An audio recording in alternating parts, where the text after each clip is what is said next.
Jenna! There you are, Jenna.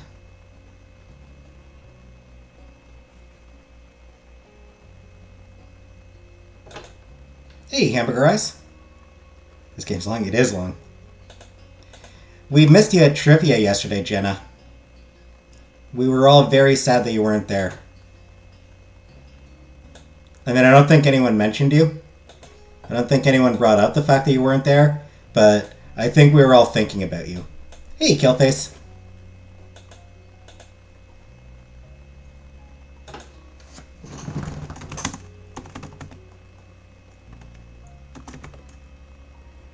Well, just to close your eyes. Ah.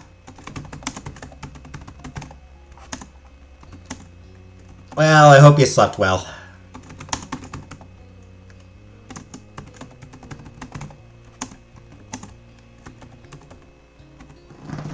Even if you abandoned us. I don't think so, but I appreciate the sound.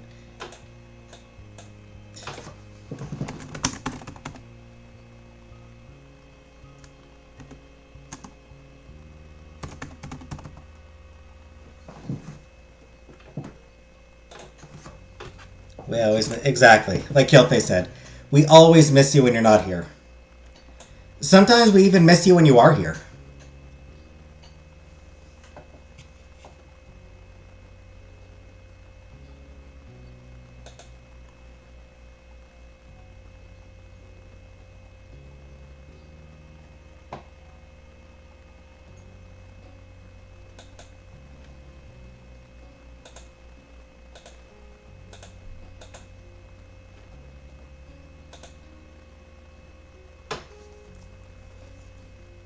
Talk today like we are in trivia.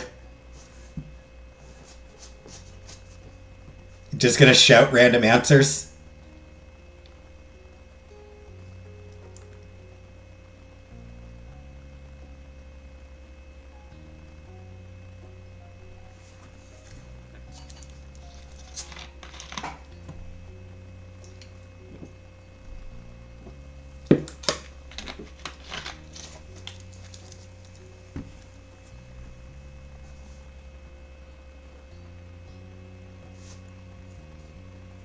Sometimes I'm nowhere. And that just made me think of... Well, that just made me think of Santa Monica Dreams. Santa Monica Dream. Gwen Stefani, The Great Depression. Ah.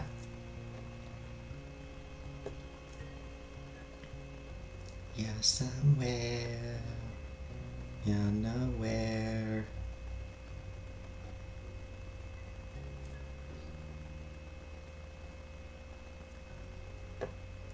Love me Angus and Julia Stone.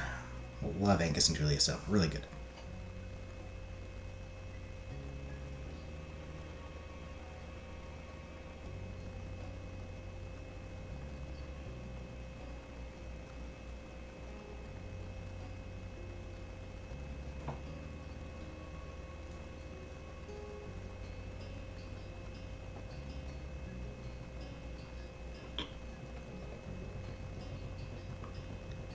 These are just South Carolina dreams.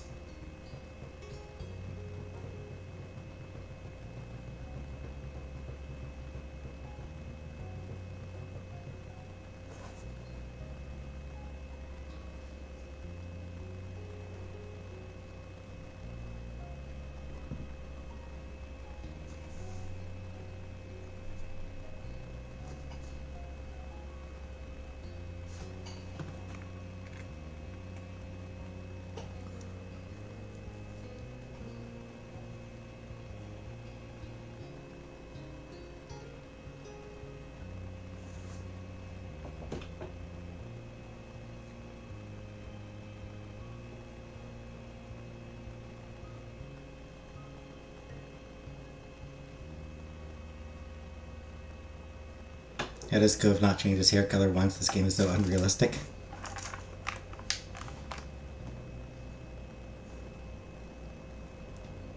I mean, he got his hair color right the first time.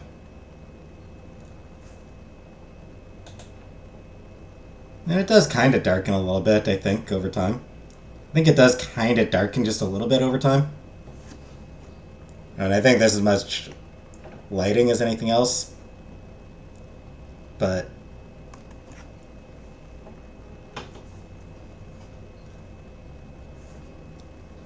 when you've got hair like that, why change it? Why change the color when you've got a when you've already got green when your hair is naturally green, why would you change it?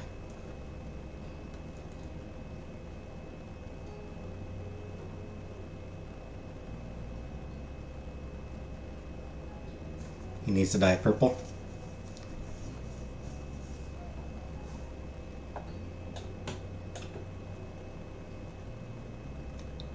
Yeah, he's not the type to do that.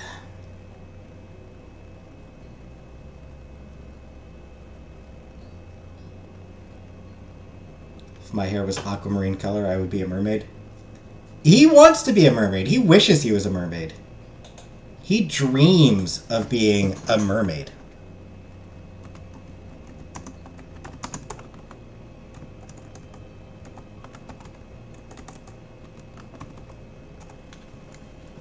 Mer person. Exactly.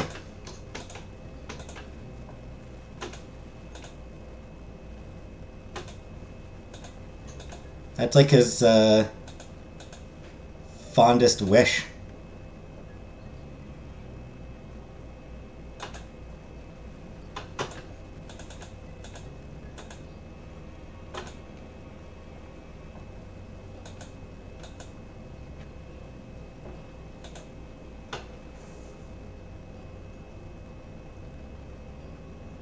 Mergenna.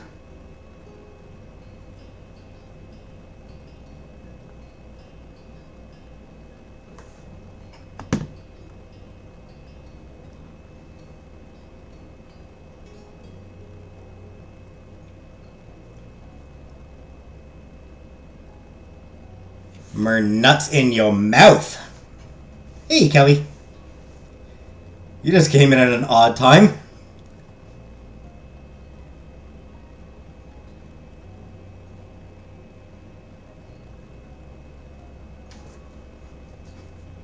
That's gotta that comment must have made absolutely no sense to you.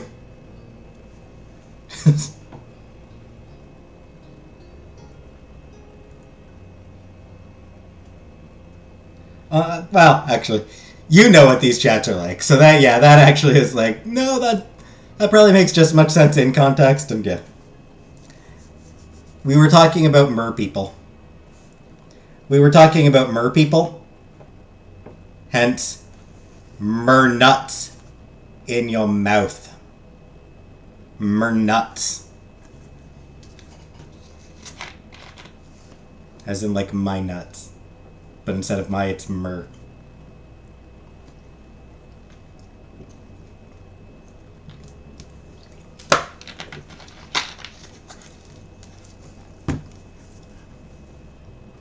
We have fun around here.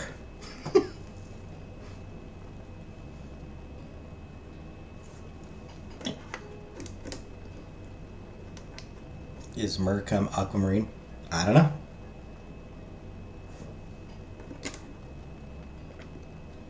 Hey, honey bunny. Hey, honey bunny. Yeah, I mean, like I don't know what color. Like, what color is most fish cum? What color is most fish semen?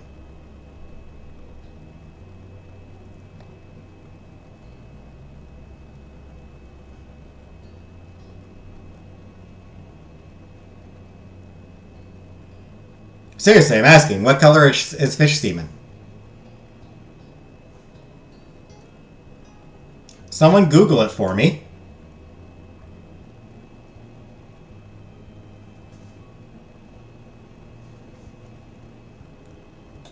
Fine, I'll Google it myself.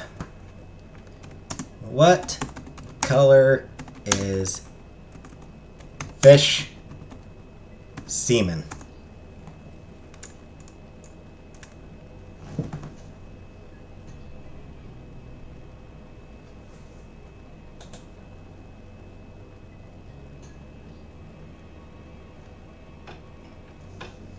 Apparently, it can be It can vary in. It can vary apparently. Can be translucent and whitish, with a pink hue, to opaque and white as snow. It's called milt. Neat.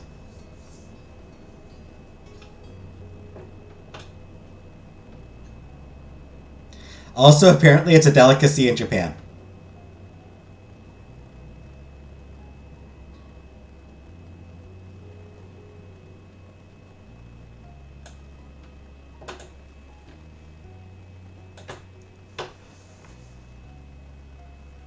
My hands are busy with my own nuttage.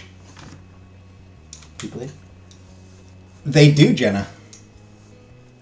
Apparently, they do.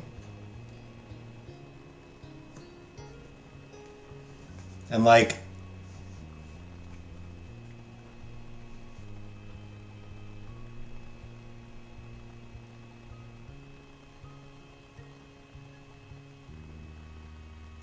normally you have to buy someone dinner before they'll eat your sperm. But these people are eating the sperm as the dinner. Wild.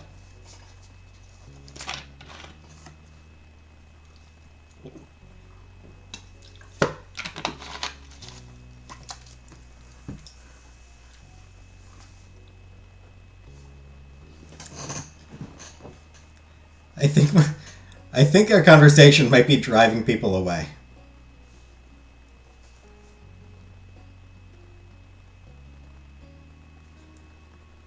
Anyway, moving away from fish jizz. Figured I may as well mention, I did actually check out the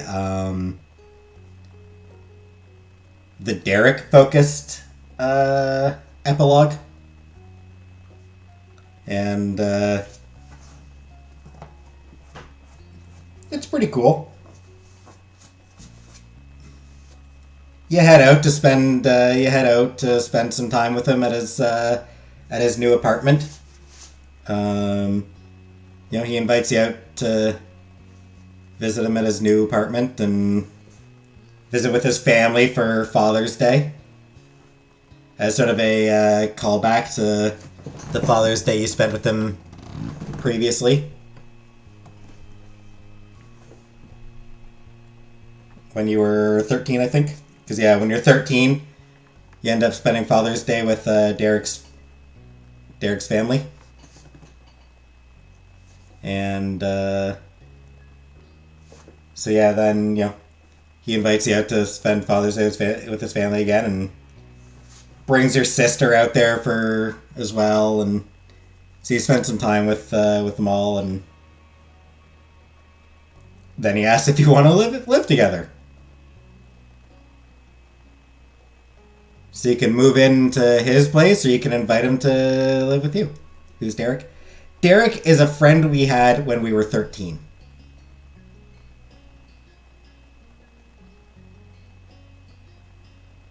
In the game. Derek is a character in the game that the main character, that the player character was friends with at 13 years old.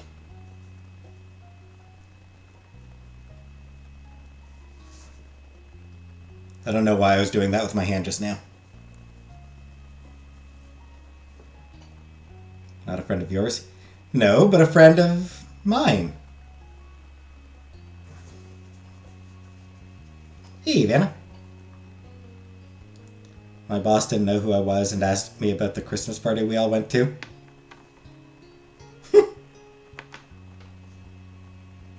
Hey, Arjun.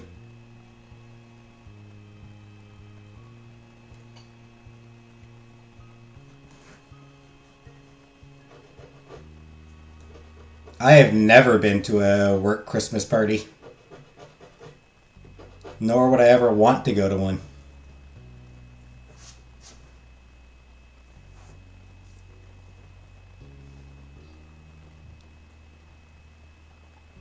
When my shift is done, so am I. Like, if I'm not on the clock, I have nothing to do with my job. All my bosses know who I am. I hate it. I mean, my bosses always knew me. It was just, Well, I suppose my direct supervisors knew me. It's so much fun. Fuck that. Got drunk and ended up on the ground. He confused me with my friend and coworker's girlfriend.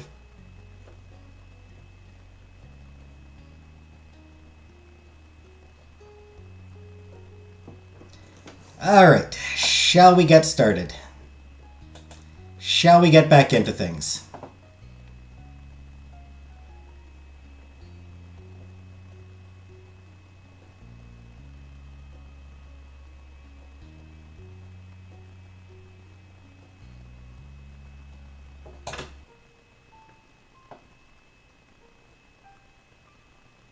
So the last episode ended with us going to bed. Hey, Lady MK. Your eyes gently opened to see a dim, unfamiliar ceiling. You recalled where you were. A hotel room. Yawning, your muscles felt relaxed and warm enough that sleep threatened to pull you under again. Morning. Cove's voice brought you back to consciousness. The heat made sense now. You knew the comfortable weight against you was your fiancé. His arm was draped around you, and his fingers were lightly drawing shapes in your pajamas. You twisted over to face him fully. Morning. Did you sleep well? I did. The expression on his face softened with a content sigh. You felt his index finger lightly trace out the shape of a heart. There's nothing but good dreams when you're around. Aww. Sappy bastard.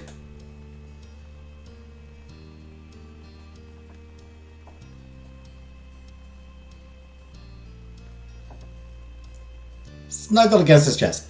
I would have kissed him, but morning breath. Nope, no kissing in the morning. Morning breath. Fucking hate morning breath. Pushing into him, you squished your face into his chest. The air knocked from Cove's lungs came out in a light chuckle. Cove closed his eyes. His hand found the middle of your back again, and he held it there, enjoying the closeness of the moment. Neither of you were making any moves to get up and actually start the day. It was sweet and comfortable to be wrapped up in Cove. You could indulge just a little while longer. I have nightmares around everyone. I just never dream. Or never remember my dreams. Eventually, enough time flew by that there really weren't any minutes to spare. There were too many people waiting, so you both crawled out of the sheets together. Standing up, Cove took a few seconds to stretch. He glanced over at you with an animated expression. No morning kisses? Morning breath, honey bunny! Morning breath is disgusting!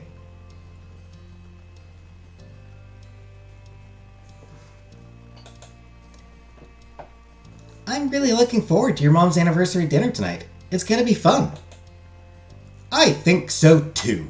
I mean... This whole trip is great, actually. Being here with everybody is like having another chance at being a kid. We can do all the stuff we used to, and all the things we never did but wanted to. I love kissing my morning breath into someone else's morning breath and you just share morning breath back and forth. Ew.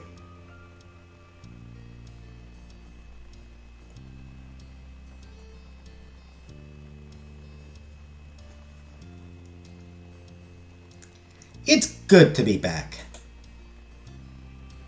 I didn't think I was away enough to really be homesick, but now that we're here, I get it. Yeah, it'll be great today when we're back together with everyone. Well, we better get back to it, huh? We've got a pretty full schedule ahead of us for your mom's big day. It's called love. Ugh. Yeah. You smirked. So much for being a kid. So many responsibilities. I don't think seeing our friend really counts as responsibilities, Jamie.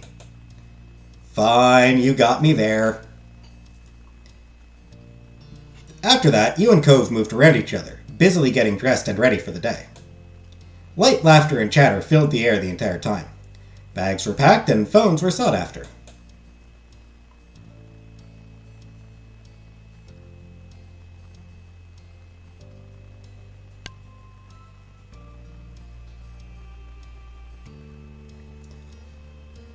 I mean,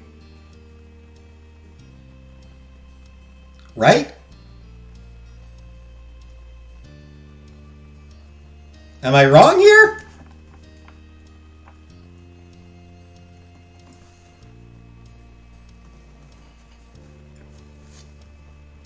I don't like. There's not really an option. Like, there's not like they give you the 4 other options, but I mean, like, there's really only one that makes sense, right? Slap the butt, right? You slapped Cove's butt as he stepped past you. Cove let out a small yelp. You met his eyes with an impish grin, and he shook his head.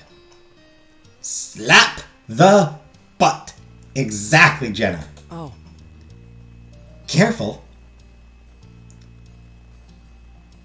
I was being very careful. Don't worry, Cove. I was being very careful. I made sure not to hurt my hand on your butt. His shyness melted away as he put himself inches from you. Ah. I might have to do something to return the favor.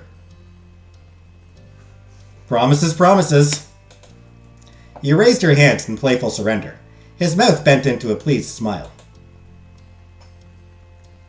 There was nothing else stopping either of you now. In minutes, you were hopping into your ride and heading back to the neighborhood. It was another beautiful day, beautiful summer day in Sunset Bird. You couldn't resist rolling the window down so you could absorb it all during the drive.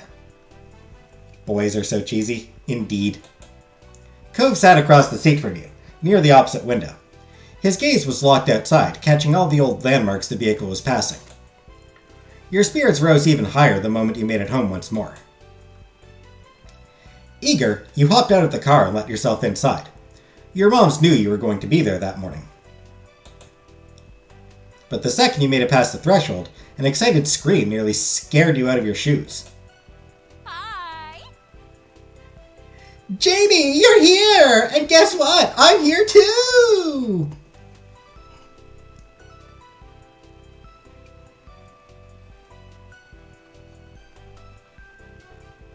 What are those jeans?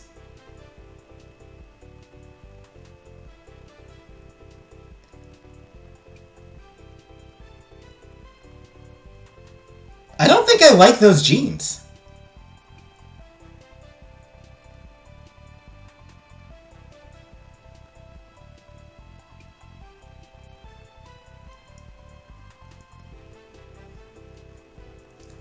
You know, I don't think I really like, I don't think I care for these jeans here.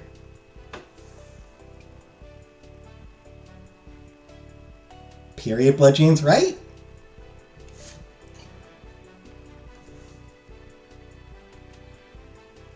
Those are ugly-ass jeans. While your heart rate settled, a broad grin quickly took over your whole face. Since your cousin moved out on her own, you'd noticed that she really found her own groove. She was still the same loving person she'd always been on the inside, but she expressed herself in new ways. Lee was strong, kind, and smart. Over the past few years, she graduated college with a degree in history. Okay, I appreciate that. I like the degree in history.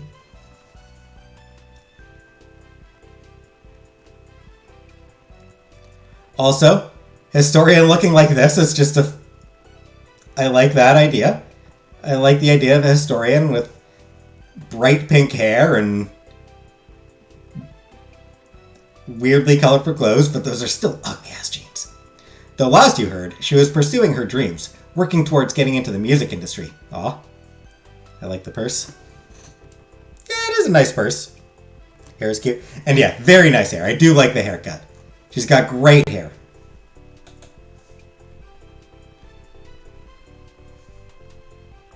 Lee! Excited, you shouted just as loud as she did. Lee hugged you tightly, nearly knocking you off your feet. Lee leaned to the side to glance past you and meet Cove's eye. The grin on her face widened while she waved. Hi, Cove! Hey, nice to see you, Lee. I got in practically at dawn. Needs a poofy pink dress. That'd work for her. She'd make it work. I got in practically at dawn. It was a whole thing, but at least I made it here alive. Lee exhaled and slumped her shoulders to emphasize how exhausting the ordeal was. Behind her, Liz made her way over. She crossed her arms at the seam. So, a dress like this, Jenna? You think that Lee should be wearing this?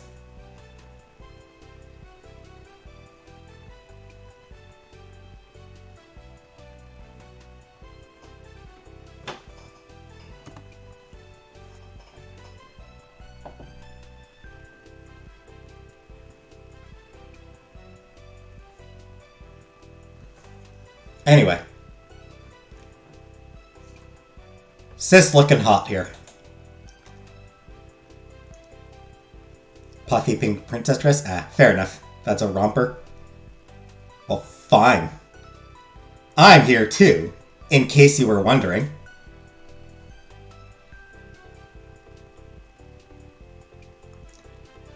I'm always wondering if you're there somewhere.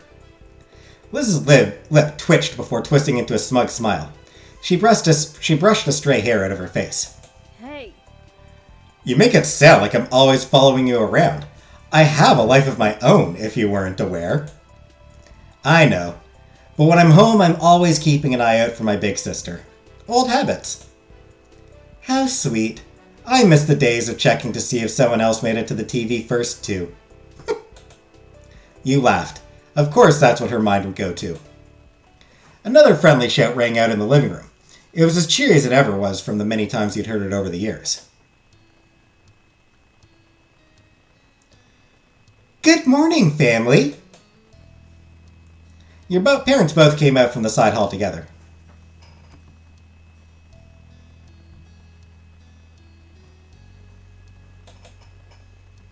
Morning!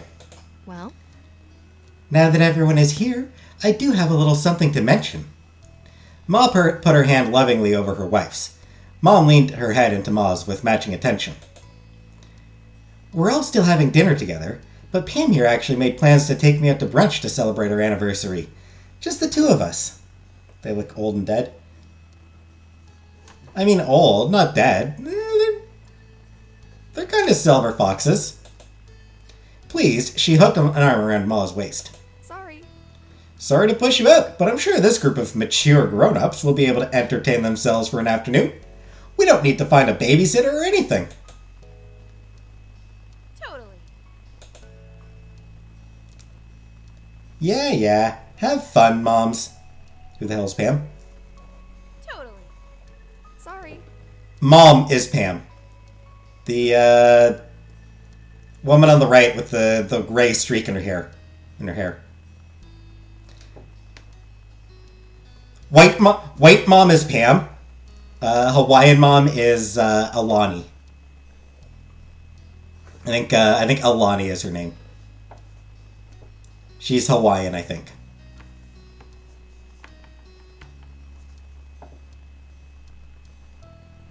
And Pam, for some reason I imagine as being like North Dakota. Hey, Braden. Yeah. Have fun, moms. Don't worry about it. We can survive that. Easy. Enjoy your brunch. This works out, actually. An afternoon open means there's time to meet up with Terry and Randy. Hopefully they're free today. Your two school friends still lived around the area. They knew you were coming for your mom's party, but when or how you might arrange to see each other wasn't set in stone. Sounds good. Definitely. We should call them. All right. I have some people I'd like to say hi to as well. Liz had her cell phone in hand, ready to get her plans made before she was even done speaking. Arching an eyebrow, she then directed the next part at Lee. Would you want to come along? We've missed out on a lot of cousin bonding time in the past. Yeah. I'd love to! It would be an honor to hang out with you, Liz! Who the hell are Terry and Randy? Old school chums.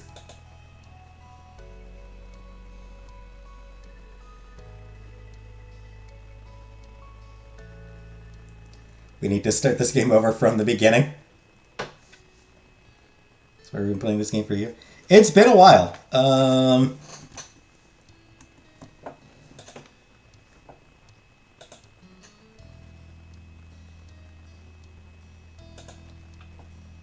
Let me refresh myself on when the first one was.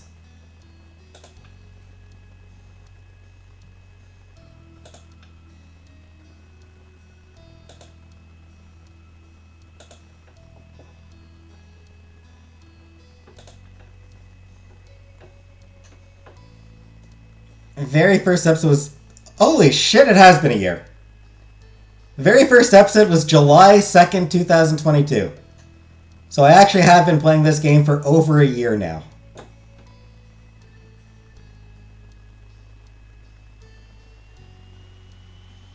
Well, goddamn.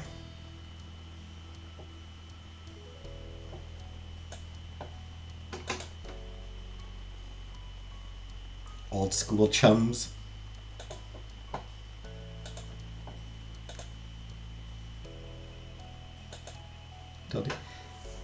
Yeah, it's this is episode 30. So there's been a few weeks where I haven't played it. Obviously, there's been a few weeks here and there where I haven't played it. But yeah, this is the 30th episode. I think.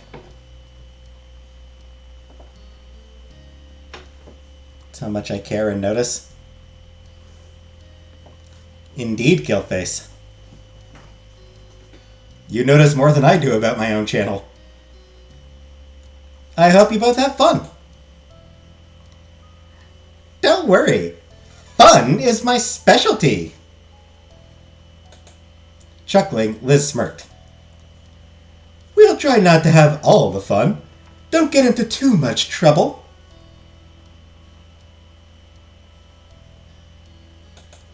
No, Jenna, I'm not going in the hot tub. You shook her head, and Liz winked. She then glanced back at her phone and rapidly typed a new text. Excellent! It's settled! She squeezed her wife's hand. Her gaze took in the whole room, ecstatic to have the house full again. Today is going to be perfect. Yes. I think so too. I truly couldn't be happier with my wife, my children, and our whole beautiful family. It's already a wonderful anniversary. There were awes and sweet comments from the group gathered around the couple of the hour. Seeing how your moms were, you couldn't help but hope that when you got to be their age, that you could be as proud of your life as them. But Ma's attention then fell on you, and the look on her face twisted mischievously. A shiver shot down your spine. This is a very good time of year for a marriage, don't you think so? Subtle, Mom! Ma? Subtle, Ma! Real subtle there!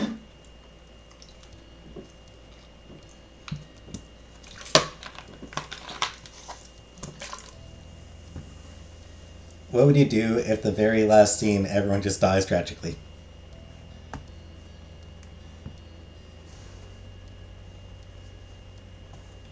Suppose I'd just be like, welp! With snickers, all eyes eagerly slid over to you and Cove. Shocked at her implication, his cheeks burned red. Call my mom moms. I forgot here it means two moms. Yeah, Killface, yeah. There was no missing the meaning in Ma's words. She was clear as a bell, and she knew it. Out of the corner of your eye, you caught Cove shyly twisting the ring on his left hand. A wave of affection drifted down your body.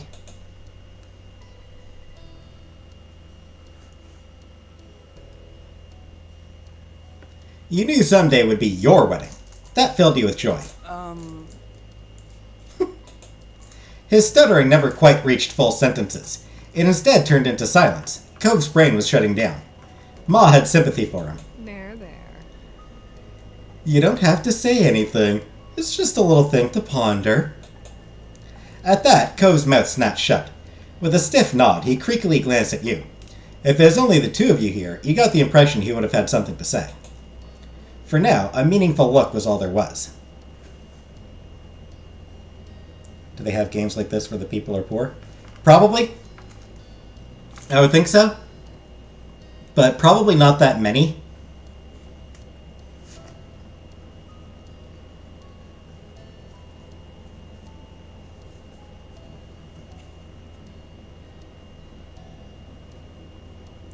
You pet my cat for me? Aw, Vanna. Aw, thanks, Vanna. I miss having a cat.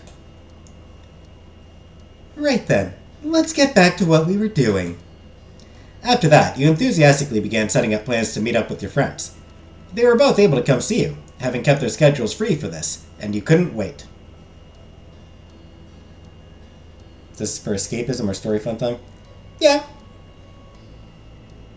The two who appeared Mother's Day, but they're outside cast now. All right. Yeah, I mean that's. I mean it varies. Killface. A lot of them are for escapism and fun stories. Some of them are meant to be more serious. Yeah, there are actually.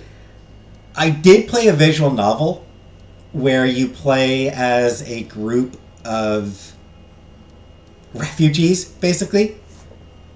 You play a group of teenagers living in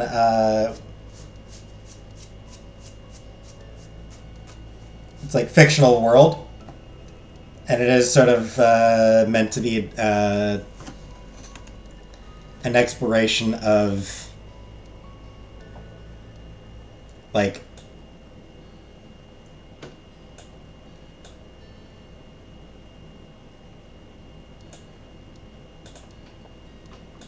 it's called Four Horsemen.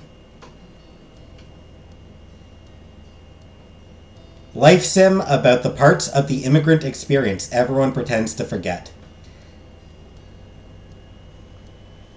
I tried Killface. Yeah, there's a game called Four Horsemen. And yeah, you play as a group of teens, group of young adults. And it is a life sim about the parts of the immigrant experience everyone pretends to forget. I did find it really good.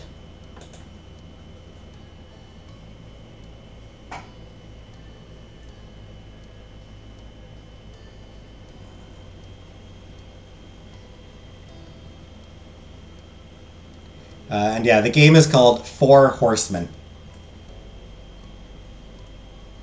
You wish you had a Diet Pepsi? Why? Diet sucks. My cat is black, so he just appears a lot like I don't expect to see him, and he just appears out of the shadows. That's cute. My boyfriend is a black cat, and I love him. Had Chinese food for dinner. I regret it because I'm thirsty.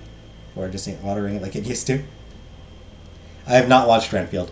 Yeah, I like this description. I like the about the game for Four Horsemen. Emigrate to Western Europe. Make cornflake nachos.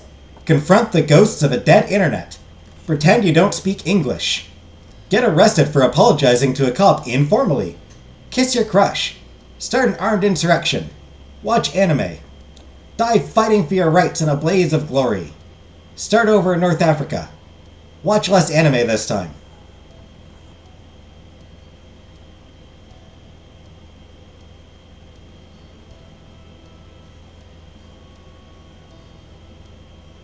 Anyway, yeah.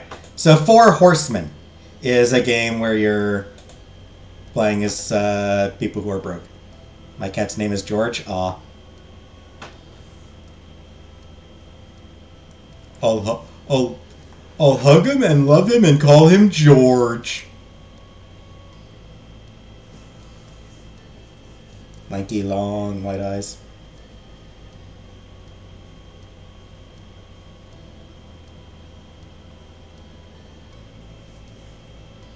They're horrible at names, so I guess he's literally named Blackie. Horse. As in, like, the animal horse. As in, like, the four horsemen of the apocalypse. Anyway.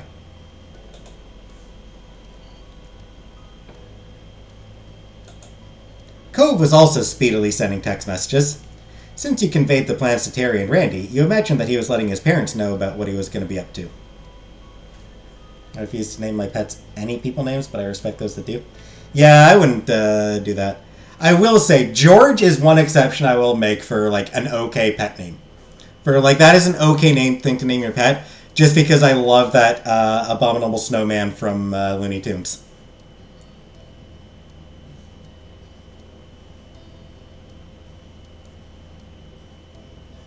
I will hug him and love him and call him George.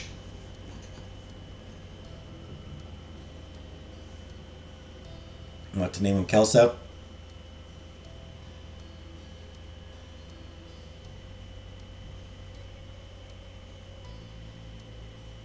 Hey, trailer. The group continued to chat and catch up until it was time for your mom's brunch and your big meetups with your friends. Soon enough, everyone was out the door looking forward to their fun-filled afternoons and the dinner later that night. Once outside on the neighborhood street, you looked at Cove. He stood at your side with a bent smile. Terry and Randy were driving into town while you and Cove were traveling on foot to meet them at an easier-to-reach spot. Man, we really are kids in Sunset Bird again, having to rely on other people who actually have cars to get anywhere. Now we're stuck walking to whatever is nearby.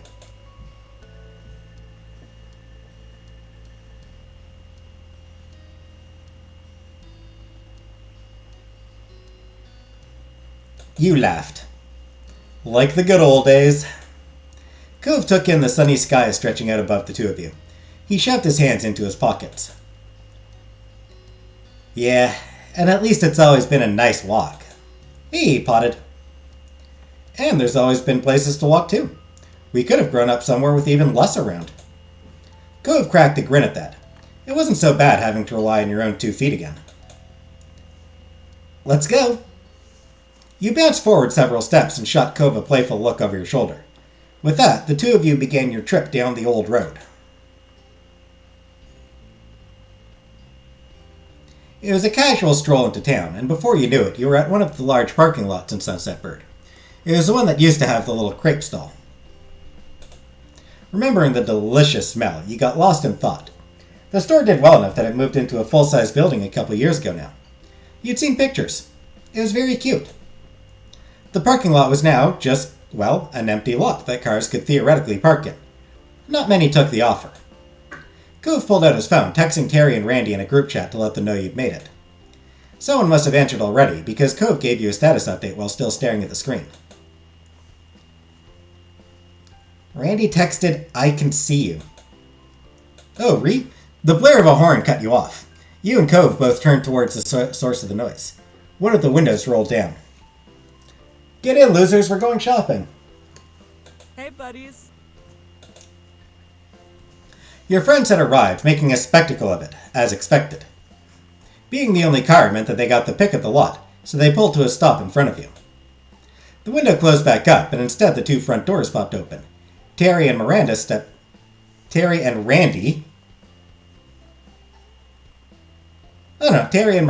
out onto the pavement. Right. She's Miranda. Terry was the other dude.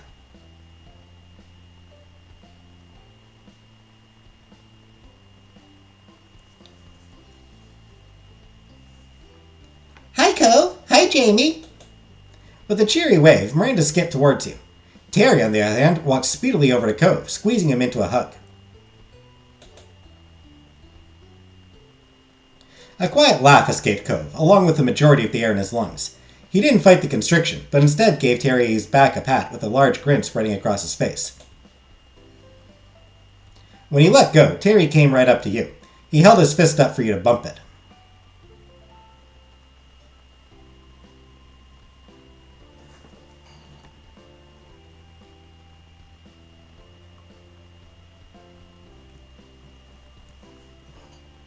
He's looking pretty cute. He's looking pretty fresh. T-shirt's doing him no favors. But other than that.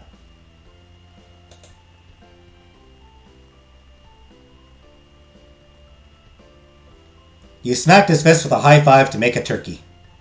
Terry nodded sagely. You wiggled your fingers as an added hello.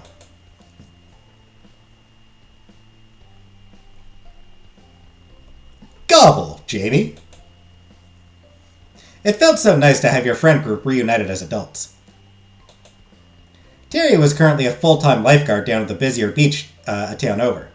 You were proud of him. He'd helped a lot of people in his line of work. So that's why he's wearing a t-shirt like that. And in recent years, you and Terry were able to form an even closer bond. It was reassuring to have a friend who knew what it was like to go through changing parts of their identity.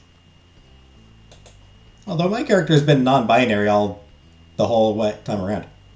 You could go to him for understanding, and you knew that Terry felt the same about you. My character's always been non-binary from the start, though. But okay. Miranda took Cove's hand in one of yours and her other. Her eyes alight, she gave you both a gentle squeeze. So great. "I'm so happy to see you again." "Hey, Terry. Hi, Miranda." He answered assuredly. It was clear that he was equally glad to see them. This reunion was long awaited. For a while, Miranda had been working hard as an assistant at a school while continuing her own education. She also kept busy running a small online shop, selling crafted knickknacks she made. Terry's just glad you're not cis? Indeed.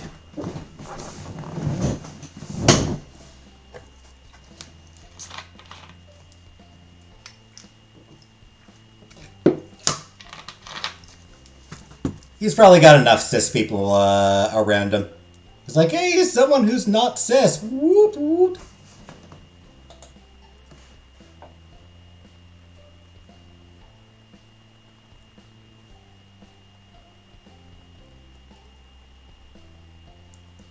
I missed you.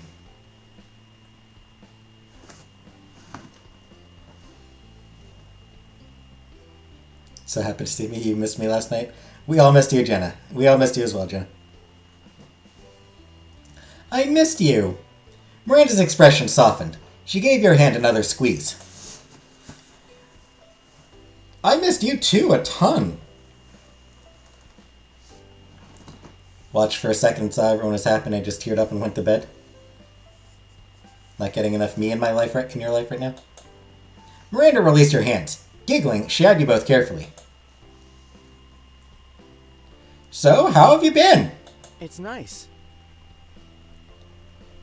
Things have been nice. Love trivia night? Yeah, it was fun to do a trivia night. As a change of pace.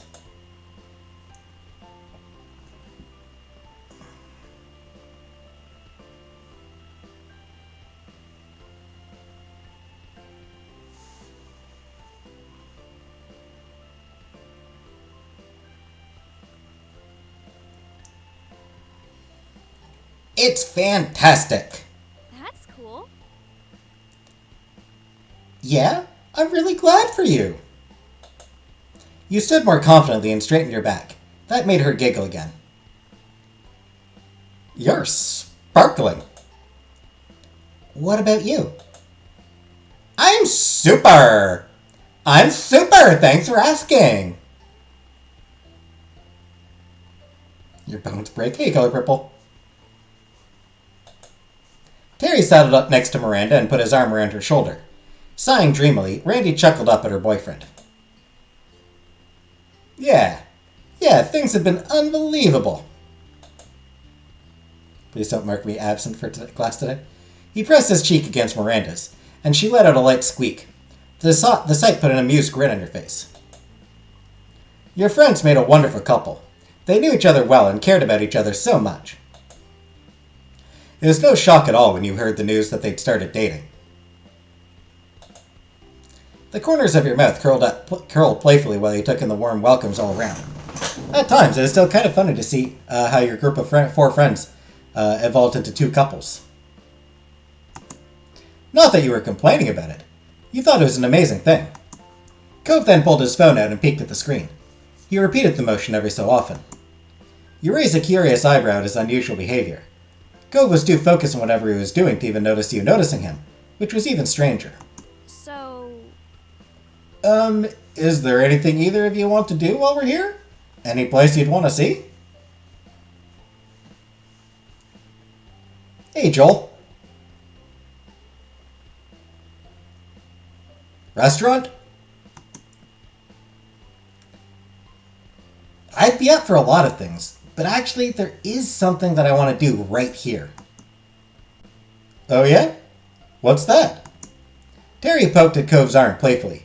Miranda met your eye, silently asking if you had any idea what Cove was talking about. You shrugged. I just want to see my friends. Aw, you sappy fucking bitch. You sappy little bitch, Cove. We love you. Where do these people live? California. They live Southern California, I think.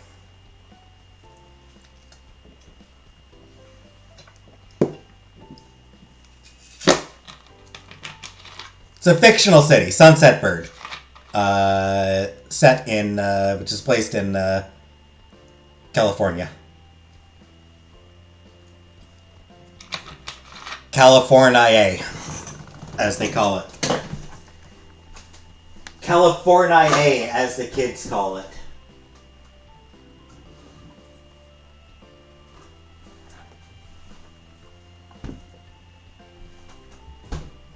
On a side note, is there any more of an old person expression than "as the kids say"?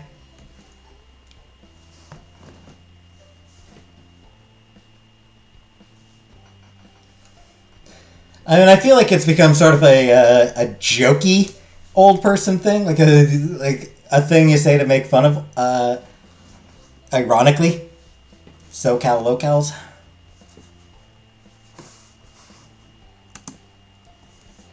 Huh. Cove, you're already doing that.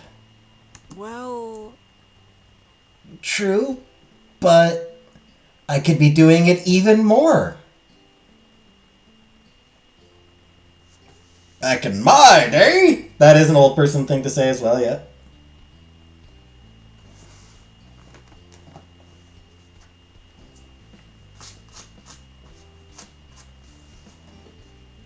When I was a kid before the internet. You were not a kid before the internet, Jenna.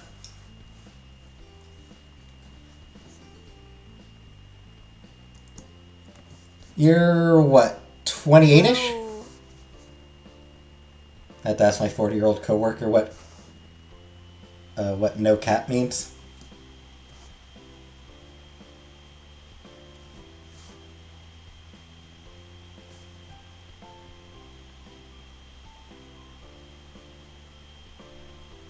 You were born in 1995? The internet was a thing in 1995.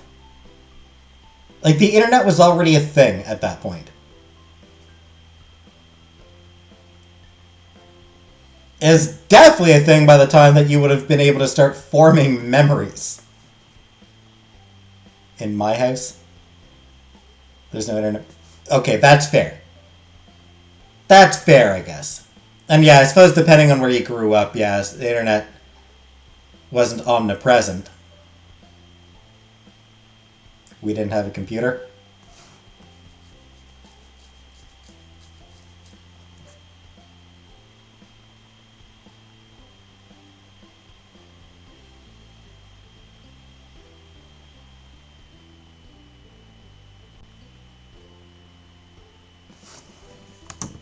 You, Terry, and Miranda all turned to Cove with identical and incredulous expressions. His stare moved to a point past you three, and you heard the scrape of sand and gravel underfoot. Someone else stepped into the parking lot. Startled, you jumped at the call of the warm voice shouting out over. Sup, guys, gals, and pals? That long pause. We still had phones hung on the wall. Yeah, I remember that. Yeah, anyone remember Derek? Anyone here remember when Derek was just like this little short dude?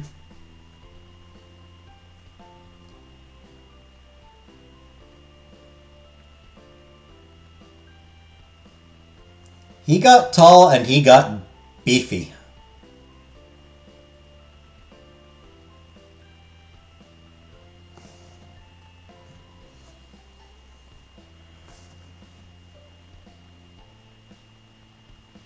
Nobody's cute. He is. What those arms do. Choke me, Derek.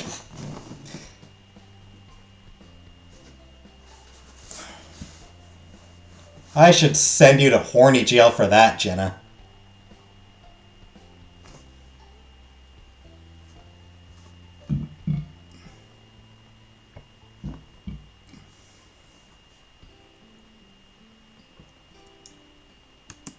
Running a hand through his hair, the person who crossed the lot was unmistakably Derek Suarez. He was beaming the whole way. It's been too long. Even though it hasn't actually been that long, but long enough.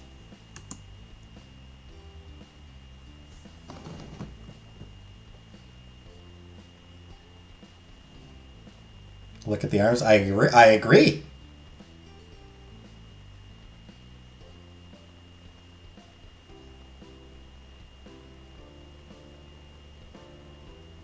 Oh man, hunk alert. Bashful, Derek scratched the back of his head. Well, it is pretty true, but you don't have to say it. I think I do. Someone better report those guns. Thanks to all your encouragement, Derek went along with the fun and held his arms up, flexing.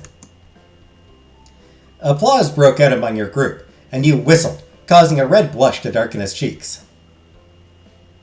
I missed you. He spoke to you gently. You were thrilled just being there, reunited with him. Derek was a good friend of yours, and he had been for a long time. Hey. He waved over at Terry and Miranda pleasantly. Over the years, they all had met several times in passing, simply through being friends with the same people.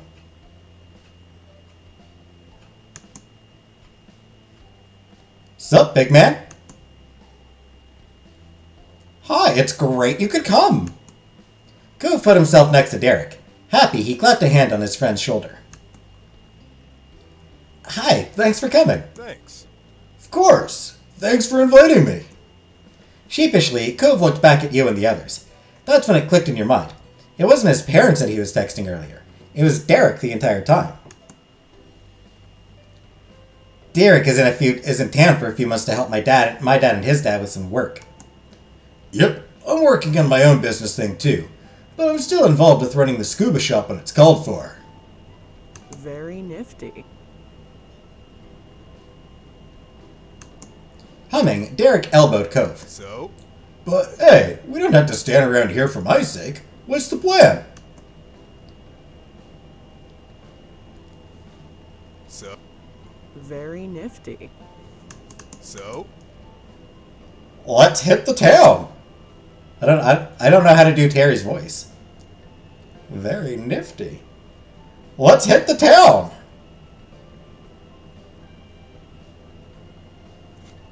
Screw Cove, break off the marriage. Had Derek Cove text another man without telling us.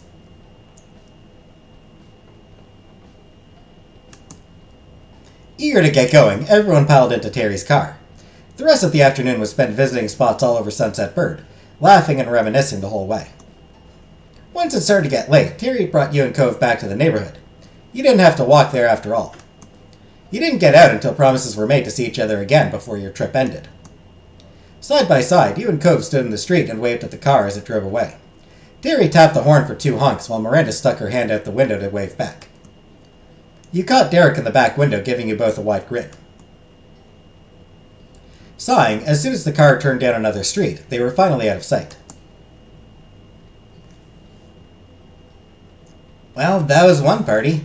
Time for another. Ready to go see your moms? Always. Let's keep the celebration going. You shimmied a bit right there in the street for added emphasis. He looked at you amusedly and rolled his eyes. Come on. Come on, let's go. Spirits high, you and Cove crossed the distance to your house. It was almost time for the anniversary dinner. You barely stepped over the threshold of the condo before Ma descended, eagerly welcoming you both.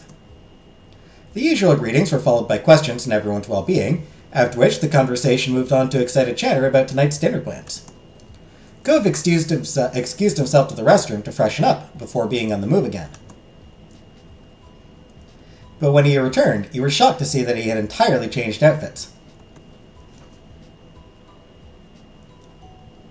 Looking nice, Cove. Looking good. That is a cool shirt. I do like that shirt. And he wears it well.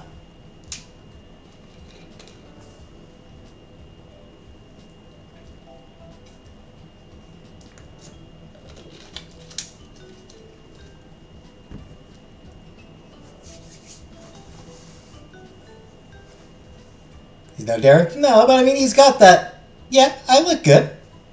Confidence going on, yeah?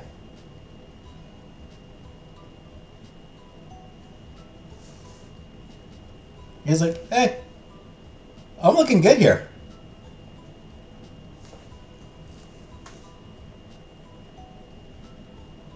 Don't like his tallness? Or his leanness? Long face?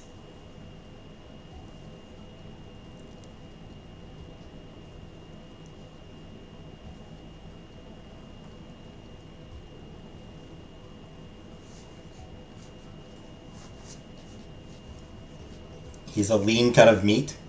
Lean beef.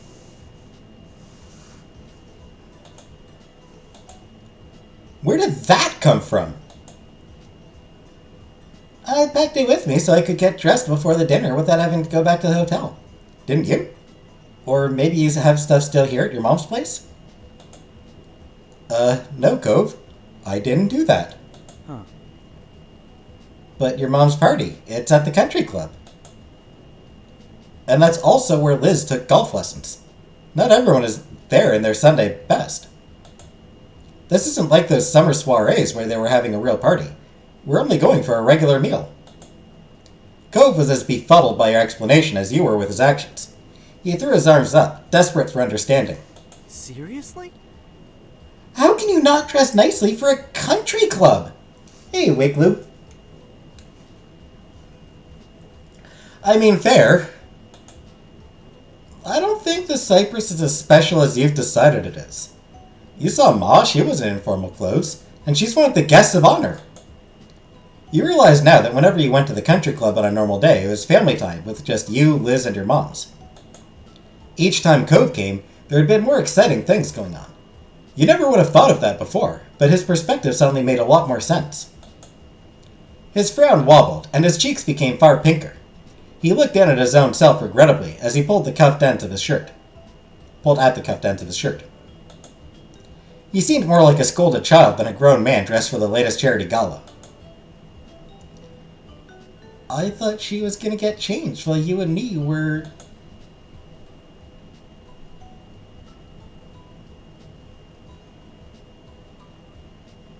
Ma? No way. She'd need a whole lot more time than that. Cove could only sigh, fully defeated. Cove's eyes stole a glance at the hall, as if he was calculating if he'd have time for another quick change. Unfortunately for him, it was not meant to be. The time to head out came far quicker than you'd expected. Aw, poor guy. Poor guy, he's gonna look super nice. Wait.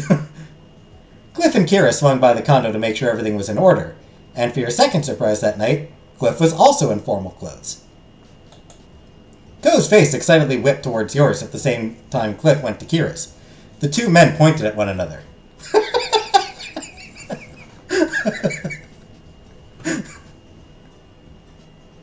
Cove's your man? Why was he texting that other fool? To get him to show up. He wanted... Because Derek's a friend. He was like, hey, let's get another friend in here.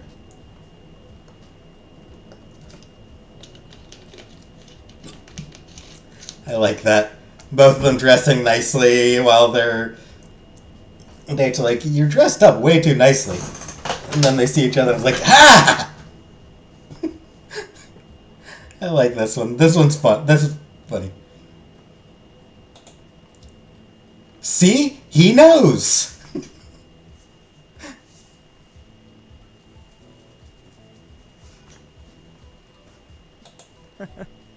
Exactly, Sport. Kira was talking to me like I was crazy. The aforementioned Kira placed a hand delicately yet dramatically across her eyes.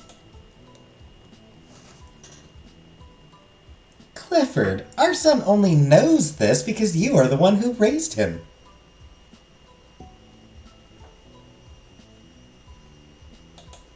Cliff chuckled, his arm moving to scratch at the back of his neck. Yeah, that's my boy. The ends of Cove's mouth gently bent up. He truly was his father's kid, in more ways than even he realized. They may be the only ones in the group, potentially the only guests at the entire club, all gussied up, but at least they could now take solace in one another.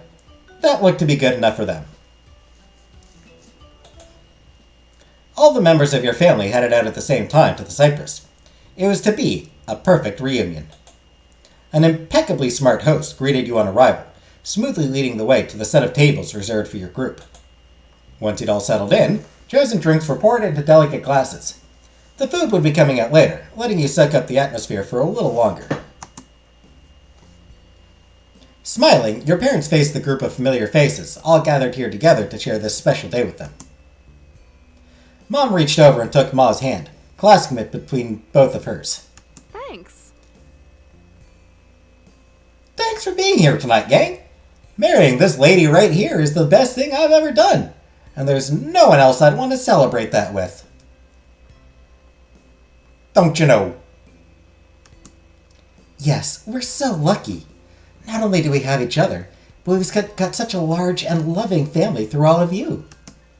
Around you, you heard people saying "aw" and chuckling appreciatively at the comment. Lee had clasped her hands tightly in front of her eyes, her eyes shining.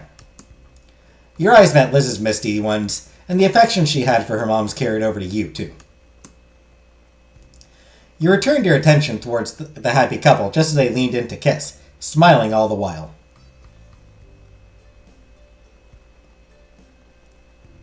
There's something weird about the way they're kissing there. I don't know. Something weird about the image there. The table responded with cheers and clapping, shouts of happy anniversary and other congratulations continuing even after they'd broken apart. Mom beamed as she watched Ma giggle dreamily. Then her eyes met yours across the table.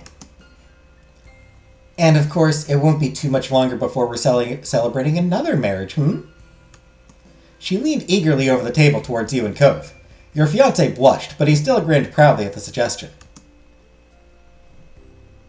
Yeah, when is that happening? With how long you've known each other, it's a miracle you've had the willpower to hold off on officially tying the knot already. Liz smirked. You'd known that face since childhood. It meant trouble.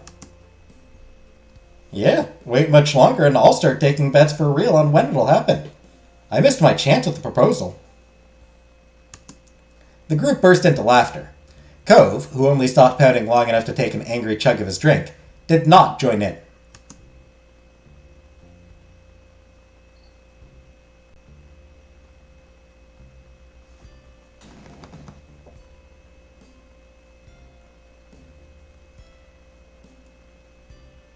You stuck your tongue out at them all. Silly comments deserved a silly response. It did lead to a second round of laughter, but you could live with that. The waiters reappeared, delivering delicious plates of food, and the dinner began in earnest. Both conversation and laughter continued to flow freely as the night went on, with the two families relishing the opportunity to be together once more. Eventually, after your hunger and thirst had been fully satisfied, the plates were cleared and the event began to draw to a close. Cliff and Kira exchanged goodbyes with their family before heading out together. Cove gave his goodbyes to his parents while hanging back until your moms were ready to head off. You were getting a lift back with your moms. It was already late, so you discussed the possibility of going straight to the hotel rather than going back to the condo, but Cove had asked if they'd mind taking him back to the neighborhood. He'd wanted to visit a little longer. Your moms had happily agreed. Liz and Lee were feeling tired, so your mom swung by their hotels during the trip home, while you and Cove made the full journey with them. Riding in the backseat of your mom's car with Cove felt more than a little nostalgic. As your eyes drifted over to him, his head resting on the window, it was hard to believe how much time had passed. Mom stretched as she got out of the car, smiling over her shoulder as she headed towards the house. Time to put my feet up. Don't you know? You two joining us? Cove shook his head. No, thanks. It's your anniversary. You don't have to entertain me. I'll take a walk. It's never any trouble to have you over, Cove. You alright with that? Let him do as he pleases, Lonnie. But you better not stay out too much later or there'll be trouble. Ma chuckled as Mom waggled a finger, her expression exaggeratedly severe as she reprised a role that, in truth, she'd never really played. Neither of your parents had been particularly harsh as you'd grown up. Ma joined in the act. Don't go too wild just because there's no school tomorrow. Laughing, they made their way inside, leaving you standing out in the dark street with Cove. You didn't even need to ask him why. You already had the answer for this. He wasn't ready for the day he wasn't yet ready for the day to end. Hey, Casey. Without a word, Cove began to stroll down the road. You walked alongside him. You'd known your destination long before you arrived on the dark and utterly deserted beach. There were no lights down here, nothing but the moon and the stars for illumination. Oh, he's getting romantic here. The only sounds were the gentle waves rolling in and out, and the soft sound of the footprints you left in the sand. In other words, it was perfect. Cove stepped out into the waves. Oh. Cove stepped out into the waves without a word. He looked up at the sky with a smile, then tucked his head down and began to pull his fancy shirt off. He tugged it over his head and lobbed it backwards, further up the beach and out of reach of the waves.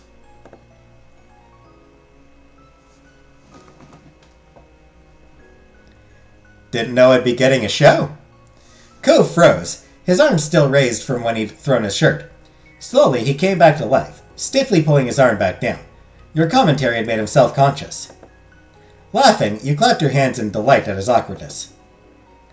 Cove slipped his dress pants off and tossed them back in roughly the same direction as his shirt. He was down to just his polka-dot boxer briefs. Do the full Monty! Go full Monty, dude! Full Monty!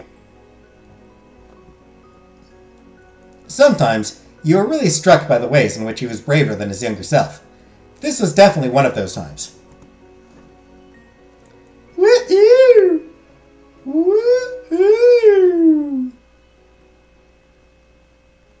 Yowza!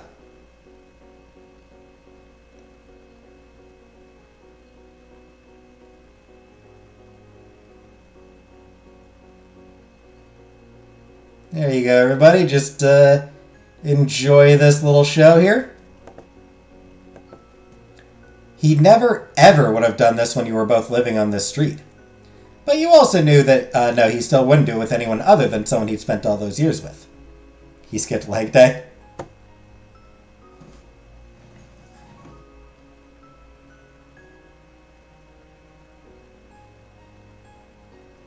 You took off your dress so that you could swim.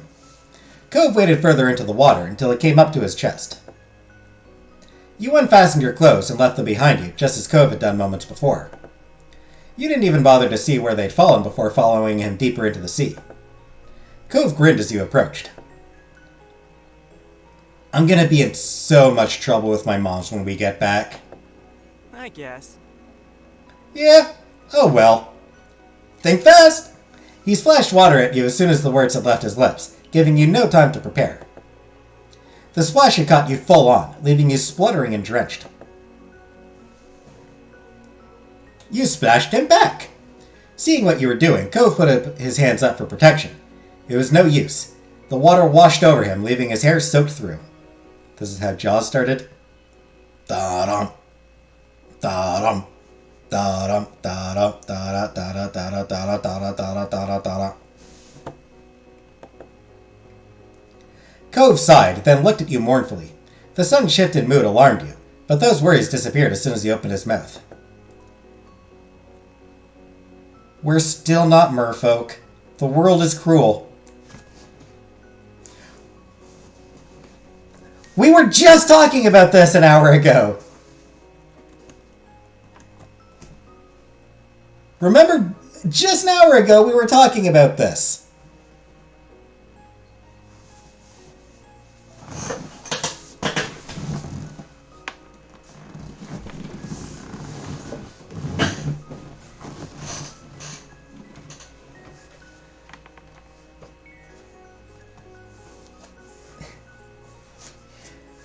Oh God.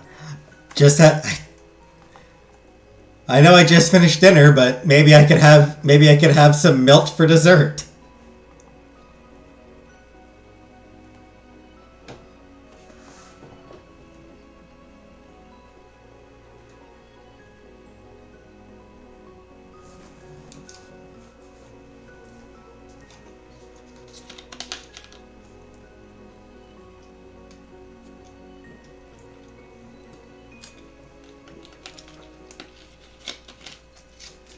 That reminds me of a joke I heard the other night.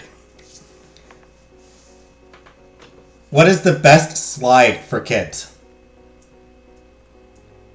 Your throat.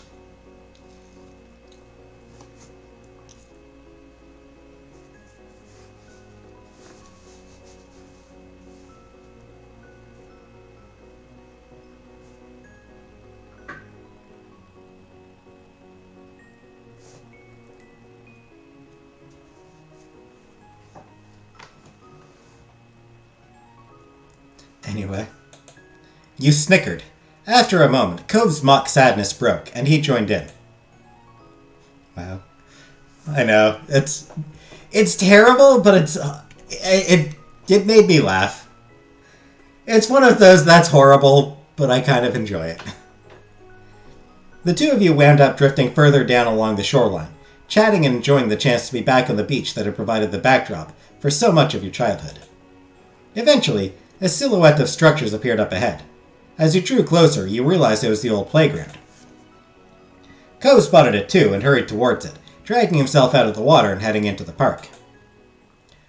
Wet sand coated his feet and lower legs with every step, clinging thickly enough that it began to resemble a bizarre pair of boots. As you followed him, you wondered how many visitors this little park got these days. There were officially no children living in that neighborhood now. Oh, that's kind of sad. That's a weirdly sad thought. That this little park here probably gets no kids.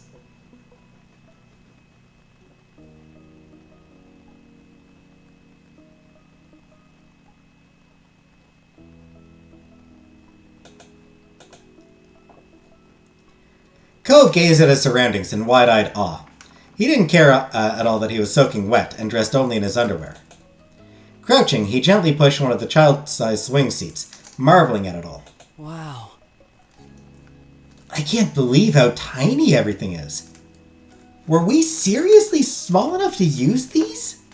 That park thing looks like cheese. It does. I don't even know what the hell that thing is. I don't even know what that yellow Swiss cheese thing is. He shook his head, unable to fathom just how little you'd both been when you first met, then walked over to the monkey bars. Once these had been a challenge for you. Now they were a little more than waist height next to Cove. Cove turned his back to the bars and hopped up onto them with ease, sitting on them comfortably. What's my favorite piece of playground equipment? Swings, I suppose.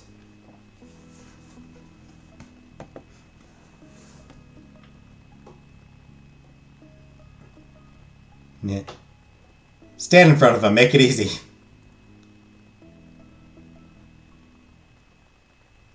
You sat on the bars with him.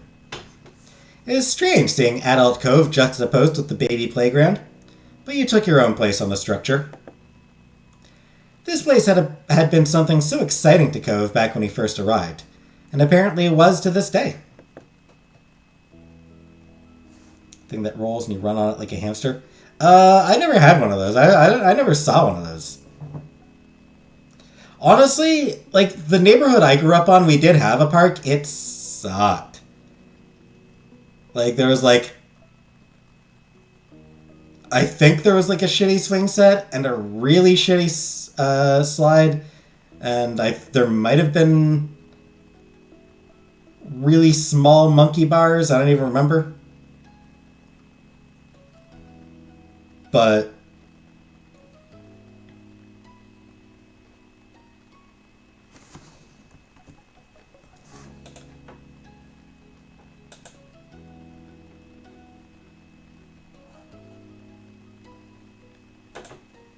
that just makes me curious about something, actually, though.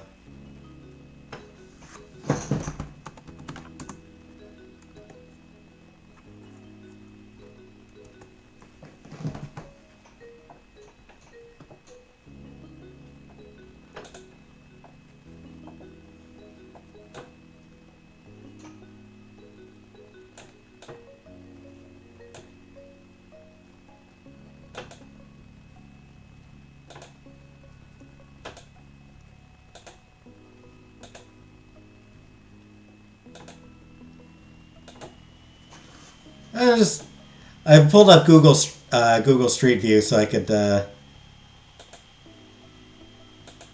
this street is a little bit longer than I remember.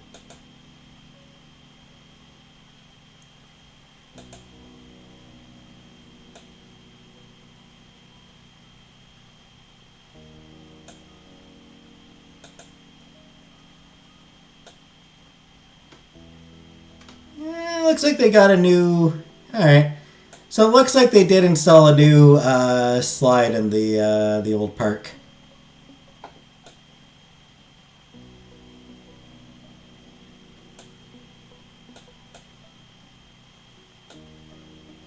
Not sure if these monkey bars are new.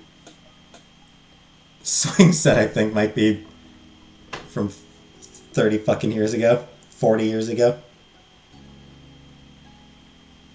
I used to bury notes for ghosts in the playground wood chips. Cute. So one time I jumped off the monkey bars and some girl hit me in the eyes with her foot. Ooh, big boot. Hey, Scrapecoat. Did you have to defend yourself with violence? I mean, I never did. Like I said, that yard was... Or the park, it honestly wasn't very good. When I was a kid, and nobody played there. I didn't really go there.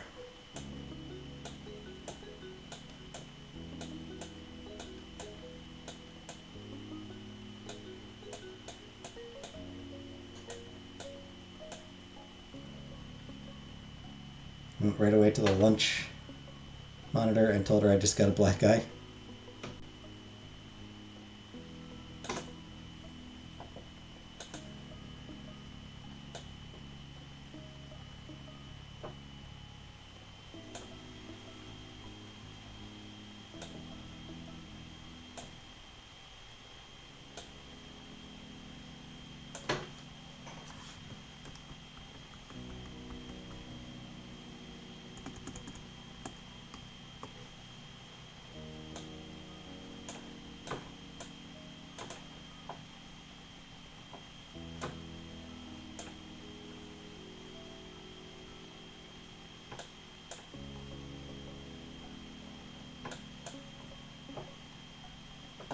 Anyway, so I just got a little bit of nostalgia for the house I grew up in.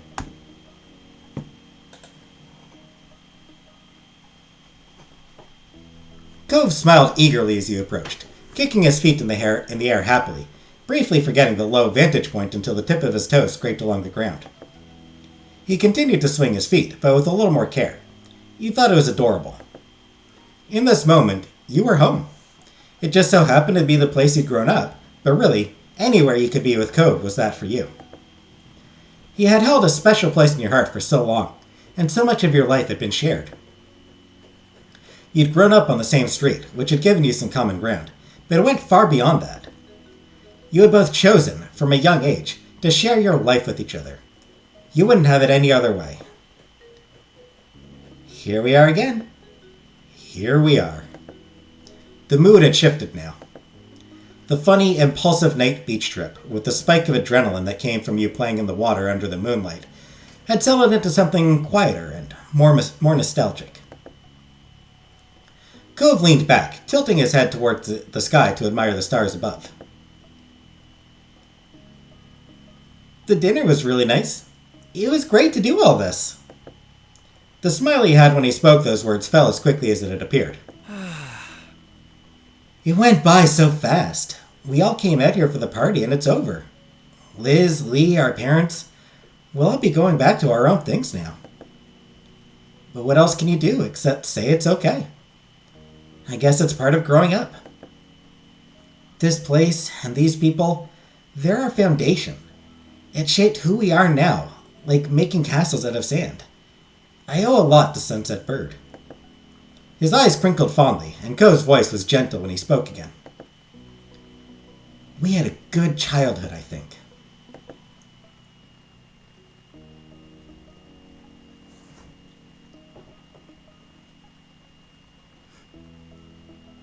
We're really lucky. Yeah. Yeah, you're right. He shook his head, sighing heavily. All right. Did you hear about the Canadian actor who was on one episode of Riverdale and killed his mom because he wanted to assassinate Justin Trudeau? I think I sort of might have vaguely heard about that. Here's the wild thing. That sounds like a fucking Riverdale plot.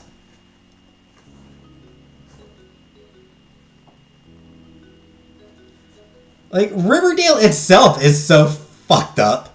It's like, Well, dude fits right into the story.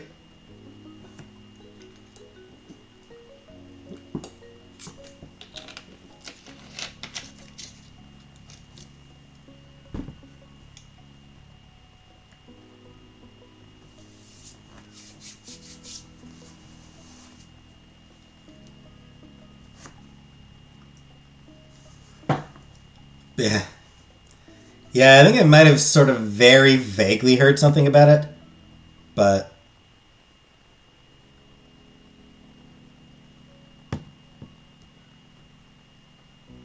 it's funny the cast wanted to distance themselves from him. I mean, obviously, yes. Yes, distance from that guy. He was, he's a murderer. You distance yourself from fucking murderers.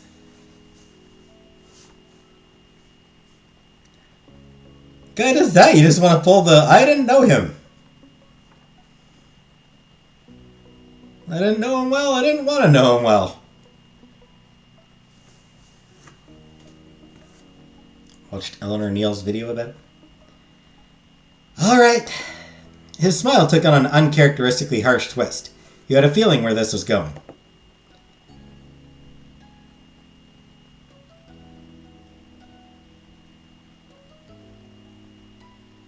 We better get home before your dumb parents, who don't know anything, get mad.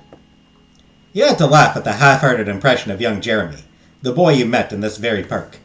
He chuckled along with you for a moment before tapering off. I hope we don't get grounded. The jokes kept coming. It is very amusing to imagine that not only could your mom somehow ground you, as a fully grown and independent adult, but that their powers extended over Cove as well. They absolutely extend over Cove. You have been their son for a long time.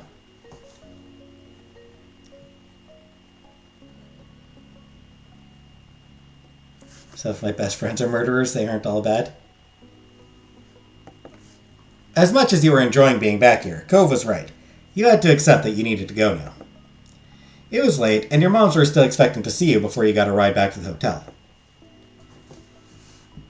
You and Cove hopped down from the bars, landing easily with the ground only a short distance below. Before you could return, you had some clothes to retrieve from the beach. You retrod the same path, following the footprints down to the shore you'd left in the sand only a little while earlier. Once you and Cove had scrunched up your abandoned clothes, you started to walk up the old path home, side by side. Droplets of water slipped down your skin and fell onto the road as you made your way back to your mom's house. As you and Cove were still soaked and sandy from your earlier adventure, it was likely that you were leaving quite a trail in your wake. But you'd seen Cove's bedroom growing up. It was only natural for him. The air was slightly humid, already pleasantly dense with moisture that felt like a hug as it closed around you. Any damp footsteps that were left behind would take longer to dry in this weather. The signs of your adventure might even be visible when the sun came up the next day. You hoped so. You quite liked the idea of you and Cove leaving your mark in your hometown again, even if only for a little while. Despite being soaked through and mostly undressed, the balmy summer night prevented you from feeling any chill. You were entirely comfortable. In truth, you felt warm inside and out. The day had been so lovely, spending time with friends and family, and your eyes drifted over to Cove. Cove Holden, your fiancé. Just seeing him brought a smile to your face.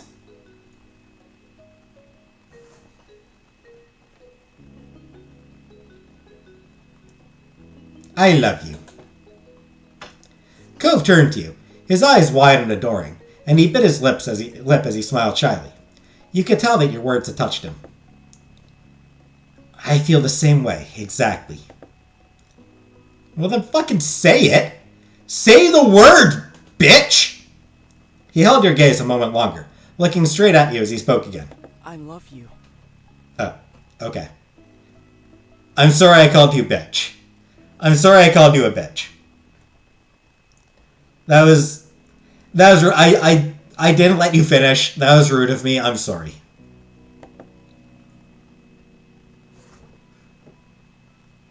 You kissed him, obviously. Catching him by the hand, you stopped Cove in his tracks and pulled him close. Your heart somersaulted as your lips met. At this moment, with the quiet seaside town at rest, it felt like it was just the two of you in the world. Cove returned the kiss, gently cradling your head with his hand until you broke apart. You were full of joy. All of the concerns and the day-to-day stresses of your normal life were squeezed out by it. All you could think in that moment was how your life was wonderful. Every second and every day needed to end sometime, and that time had nearly come for tonight. You had to get at least some rest and bring it all to a close. And so the two of you went inside to say goodnight to your moms, as well as clean yourselves up as best you could. Your moms, both in pajamas ready for their own sleep, hooted with laughter as you came inside, disheveled and damp, and their teasing continued until the car came to get you to the hotel. Cove stayed silent as he put his casual clothes on again, placing the formal ones back in the bag he brought them in. You'd given Mom and Ma plenty of material for a mock scolding, and you got a playful lecture about not getting into the water without bothering to change first. You just grinned at your partner in crime, feeling like a naughty kid again. It had been worth it. By the time you and Cove finally dragged yourselves to your hotel room for the night, the sky had been dark for some time and the lonely hotel hallways were quiet. The late hour made you feel a sense of fulfillment. You really were making the most of your trip. It was such an odd thought that this was almost over. You had settled into this new routine naturally. All the familiar streets and faces made everything easy to get used to. The two of you drowsily shuffled past an ice machine and into your room. Cove set his phone on his bedside table, and you followed suit. You both started settling in for the night. The hotel room was a welcome sight after a long day. You noticed Cove rub the back of his neck and yawn. His voice was quiet and distant. I hope the pet sitter is doing good. The wish wasn't exactly directed to you. It was just a sleepy thought that Cove had unleashed upon the world at large, but you still agreed. I hope so too. Cove still kept fish after all these years. Delightful, colorful things in huge aquariums. He spent a lot of time when he wanted to relax just watching them swim. You also had adopted a pet, who you loved dearly. Your home was a lovely place full of critters that both of you cared for. That was why, with both of you gone, it had been important to find a decent pet sitter. Cove's anxiety about leaving them hadn't subsided. Over the vacation, you had caught him a few times texting the pet sitter and asking about his fish. They're fish, dude!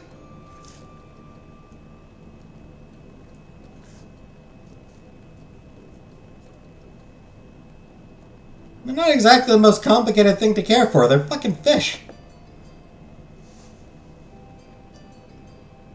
It'll be okay. Cove turned his head to you, the nervousness still coming off despite his exhaustion. I know what you mean, but you chose that person for a reason. You trust them. But they're all fine. They just miss you. No, they don't! They're fish! They don't have enough brains to miss anything! Cove smiled, appreciative of your comfort. You nodded in satisfaction. Mission accomplished.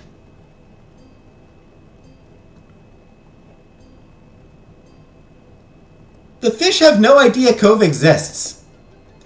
Cove yawned widely. He seemed confused at the magnitude of it.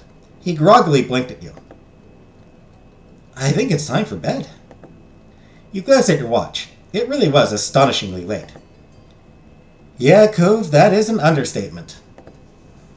The two of you got changed and brushed your teeth. In no time at all, both of you were cozy and ready to sleep. After that, you flopped onto your side of the shared bed. Cove headed over to his side, and you felt the mattress dip under his weight. Some fish need special care. I suppose that is true, Vanna. Some fish are tougher to care for.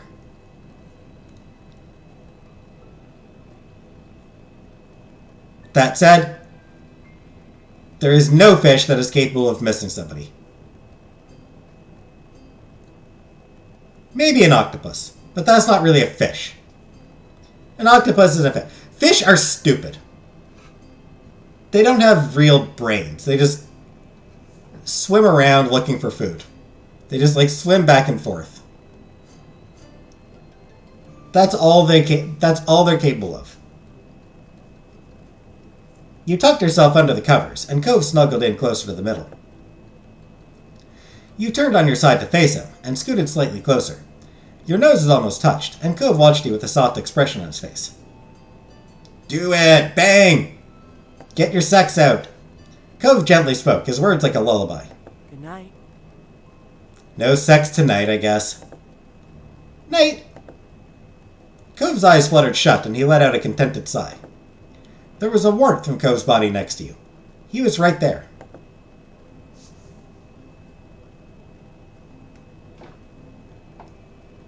Yeah, let's get frisky. What do you think? Bedtime, sleep, or frisky? Who thinks we should be getting frisky?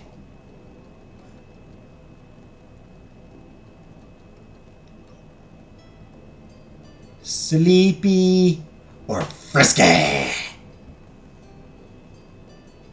SpongeBob scene where he ran away to be with the jellyfish and Patrick was beckoning him back. But it's Cove and you, and Cove is saying, even the fish misses you.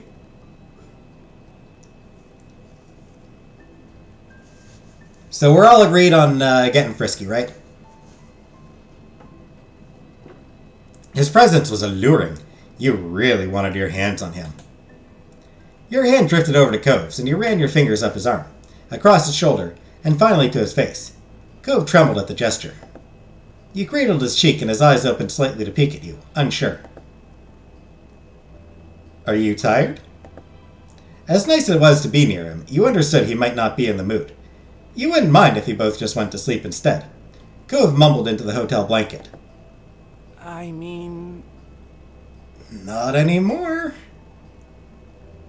Heh. Looks like I have awoken the beast. The beast, of course, is what I call his dick. Your eyebrows lifted.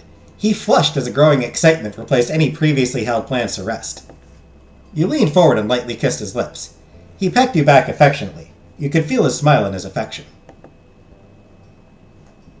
He rolled slightly so that he was fully on his side and had a better range of motion. With the new freedom of his arm, he reached over to stroke the back of your head. When the first kiss ended, you immediately started another, and then another. Cove stopped running his fingers down your hair to hold your head closer. Keep going!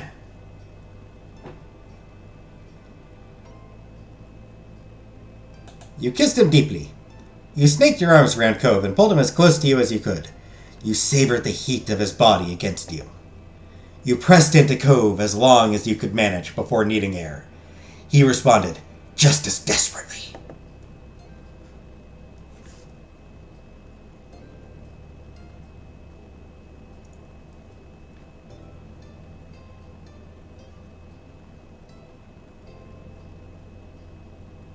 You nibbled on his ear. You pressed your chest against his and toyed with his earlobe, peppering it with soft little bites. Cove spoke breathily, inaudible words against the crook of your neck.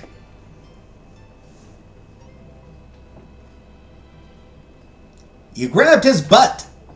You slid your hand down his back, lingering and caressing as you pleased. However, your touch had a purpose, and you kept going until you grabbed his butt. A shiver went through him, and he gripped your pajamas harder. You smiled at the curve of his lips.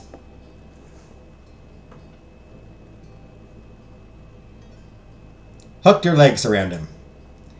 You tangled your legs across Cove. You needed to get even closer. He twisted his arms around your back and kissed the corner of your mouth.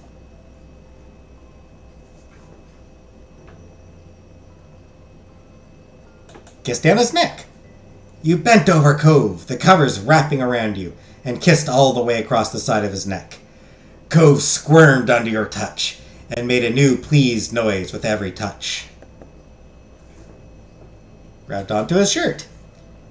You tugged and pulled at Cove's soft pajamas. It stretched under your fingers.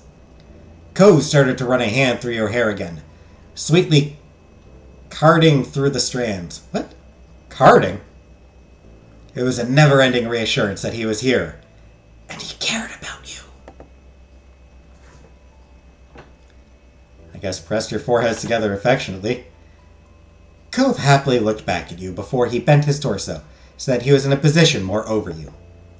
He kissed you and ran his tongue along the bottom of your lip. You kissed him back eagerly. encouraged further.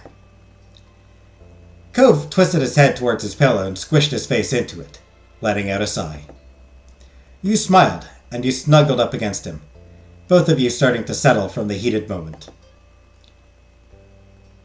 No shagging, I guess. Cove's face remained pressed to the pillow, and you watched his chest rise and fall visibly with his deep inhales, but his arms stayed around you, holding you close. When his breathing slowed, he shifted back over and met your eyes. Cove nuzzled his cheek against you lovingly and whispered,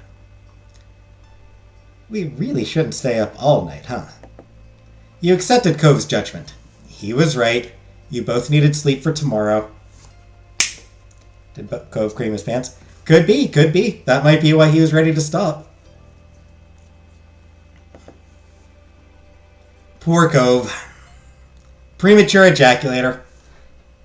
It happens. It happens to guys. Some guys suffer it. It's a shitty condition. There are, I'm pretty sure there are treatments you can get for it. You curled up comfortably in each other's arms, ready to actually settle down for the night. Your eyes fell closed sometime after. You're not sure exactly when, only the fact that they were now too heavy to open. You felt a mixture of bitter and sweet emotions. You were happy to be here, but sad it was ending. There was a relief that you would soon be in your own home again, but also wondering when you could return here. There were many more feelings swirling around in your head that hadn't even crystallized into thoughts yet. Paradoxically, you felt nice, but also confused, but then also nice from the confusion. In the back of your mind, you realized that you really must be tired. Unsurprisingly, your exhaustion did not give you too much time to muse on your emotions, and in what felt like seconds, you were already dreaming.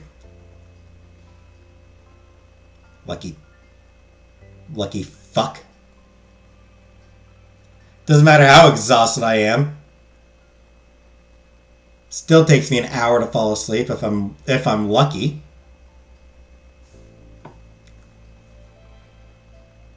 Because my brain won't shut the fuck up.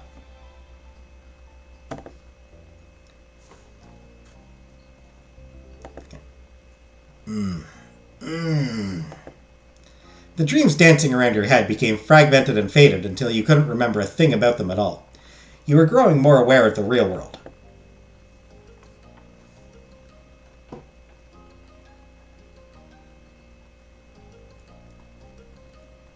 Cove was gently waking you. The bastard. Let me sleep, fucker. You woke up feeling enveloped by warmth. Humming happily, you felt Cove's fingers trail up your arm. What do you think? Morning quickie?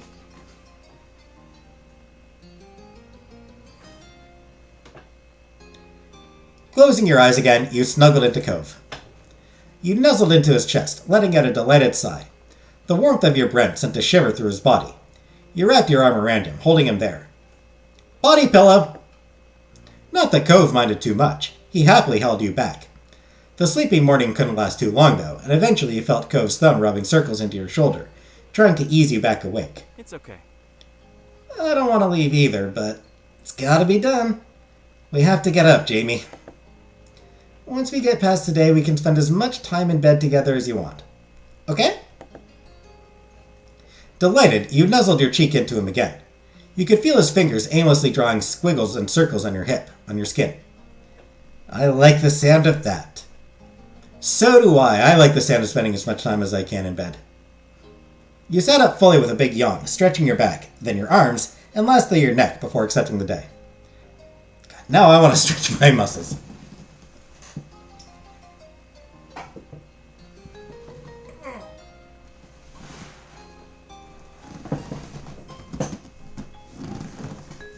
One of those things, it mentions stretching, it's like, God damn it, now I want to stretch. The blanket fell to the side while you swung your legs over the side of the bed. A part of it almost got caught on your foot, but you kicked it away. Cove slipped out of bed on the opposite side. Today would be your last day at Sunset Bird. The only thing you had planned was some family time in the old neighborhood. You figured you'd see where the day took you from there. Yawning again, you glanced over at your clothes. There was just one more day to live out of your bag.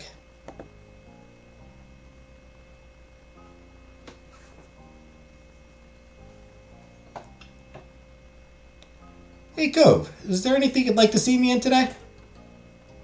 Your teasing had Cove shaking his head, but then his gaze locked with yours. His smile grew, and he raised a quizzical eyebrow. You already know the answer to that. What, nothing at all?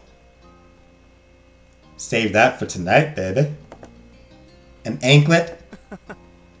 Good guess, but that's only second place. Really? What else have you ever said about that? His mouth curled into an enthused smirk. Cove clearly had some kind of setup, and now he was going to get to pay it off. Nothing. I mean, that was what I was thinking. But like I said, wait for tonight, baby. Not good at art, what should I paint? In my journalism class, this kid painted birds strapped to a guy's legs and inspired by an article about bird smuggling, and I think about it a lot. Not good at art, what should I paint?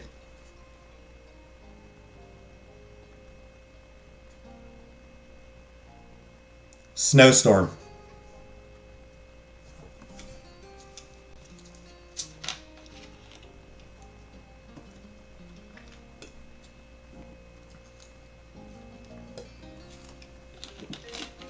Paint a snowstorm.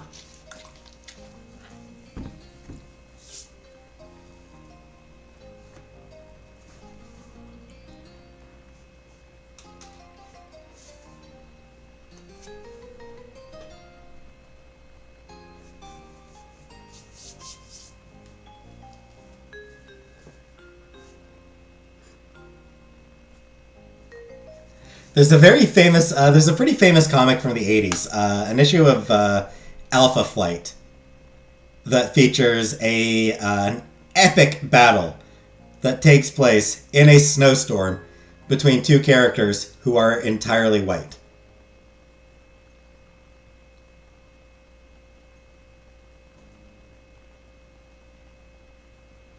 Like, one of them's a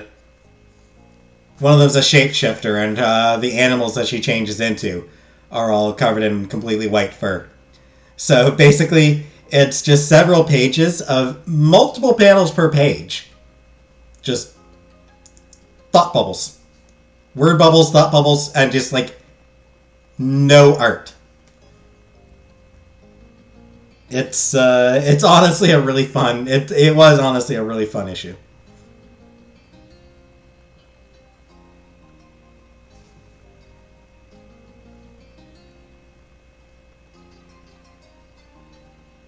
Blank pages. I mean, like I said, it's got panels as though there's supposed to be stuff in there.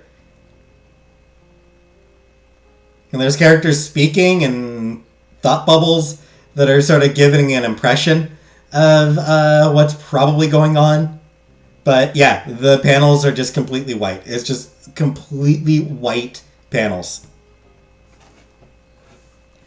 Part of a thing, Marvel did this thing one year, Assistant Editors Month. The premise behind it was that all the editors were going to be out of town for a comic convention, so the assistant editors would be taking over their duties for the month. And, doing new things, and, it's fun. And, obviously the editors were still involved and everything, the main editors were still involved. But it was just it was basically an excuse to do weird shit and have fun. And for Alpha Flight, that was what they did for Alpha Flight that month, was an epic battle in a snowstorm between two characters who are completely white and thus couldn't be seen. A lot of the Assistant Editors Month comics were actually really fun. They did it a second year as well. They did it 2 years in a row and then just stopped for a while.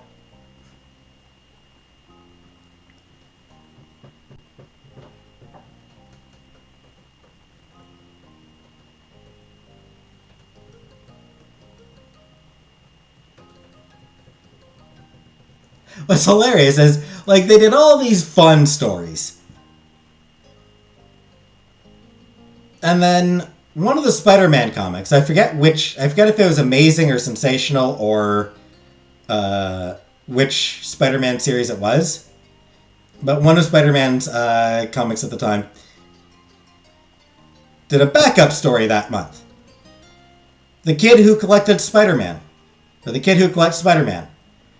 Where Spider-Man pays a visit to a kid who is like his biggest fan. And even goes so far as to reveal his identity to the kid. And it turns out the kid's in like a cancer ward. The kid's about to die of cancer. So all these comics doing these really fun, silly little gimmicks for Assistant Editor's Month. And then Spider-Man is like, hey, have this absolute fucking tearjerker.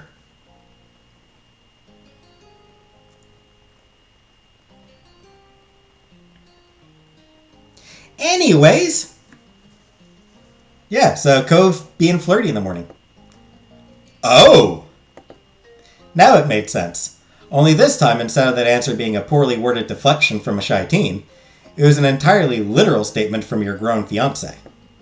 An amused smile slowly grew ear to ear on your face. I'll keep that in mind, then. Cove laughed boisterously at the reaction he got. Alright, let's get things going. Our families are waiting. Nodding, you and Cove swiftly finished getting ready in the small hotel room.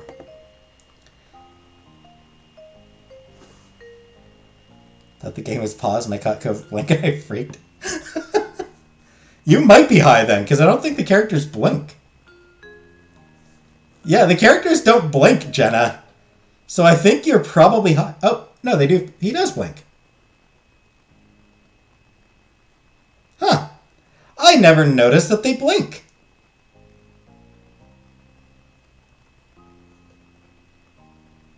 I genuinely never noticed that.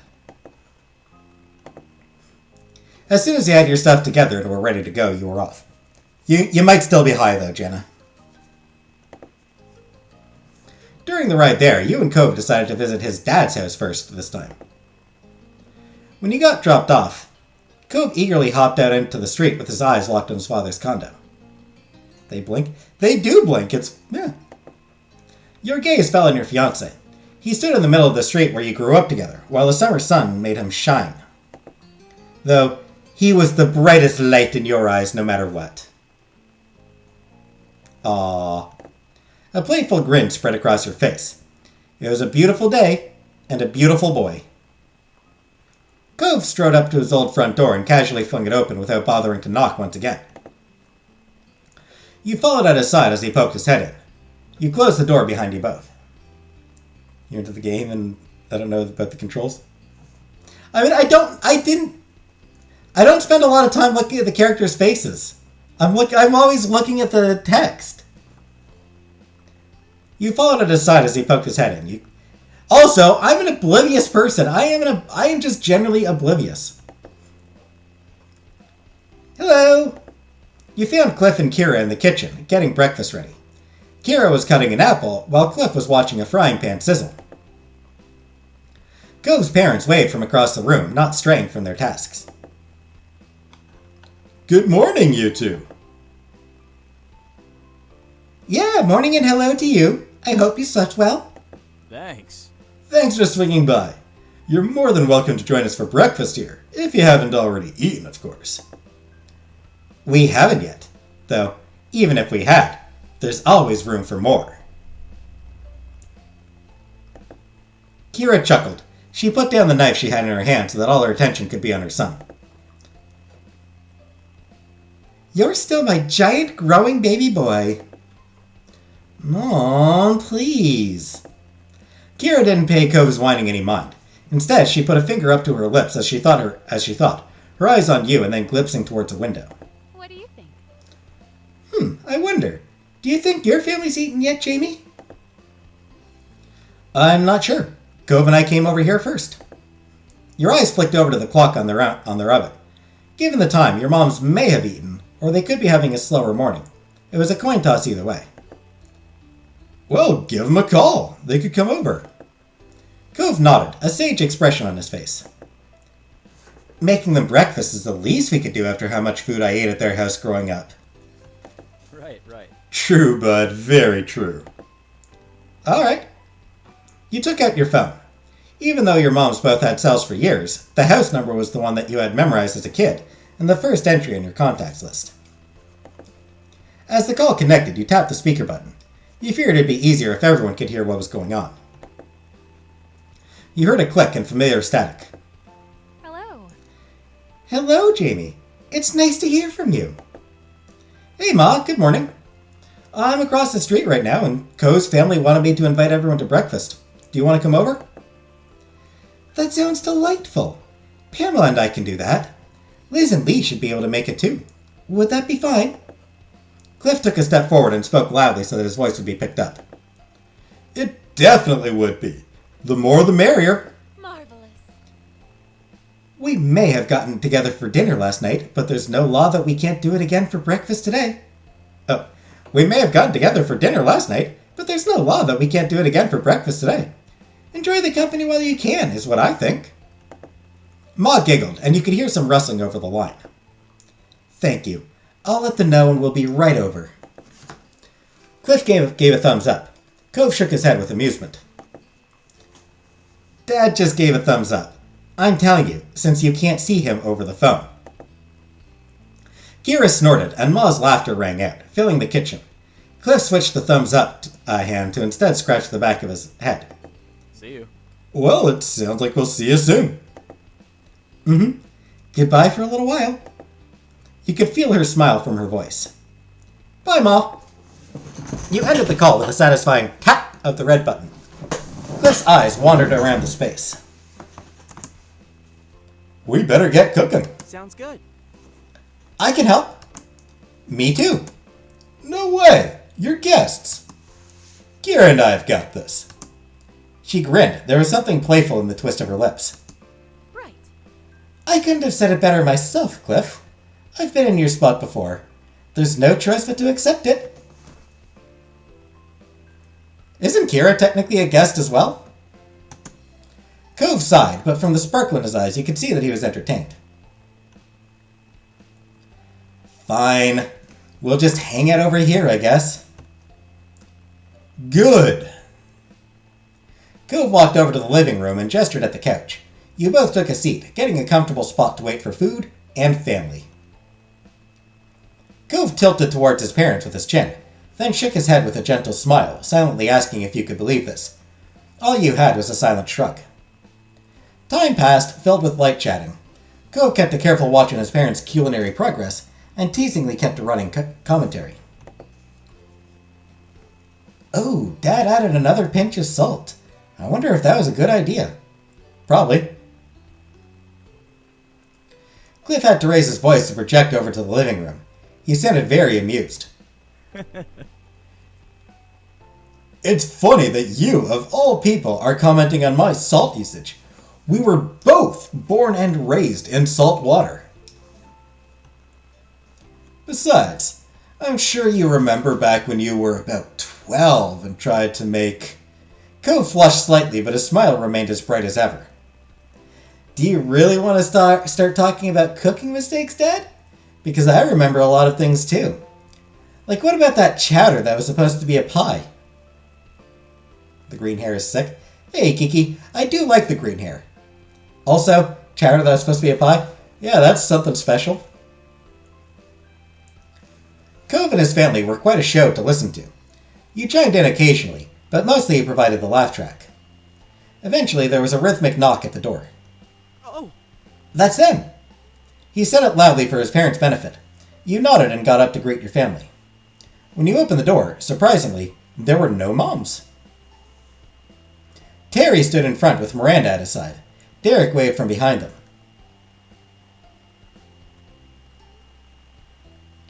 Hey, buddies! We came to see you two before you left.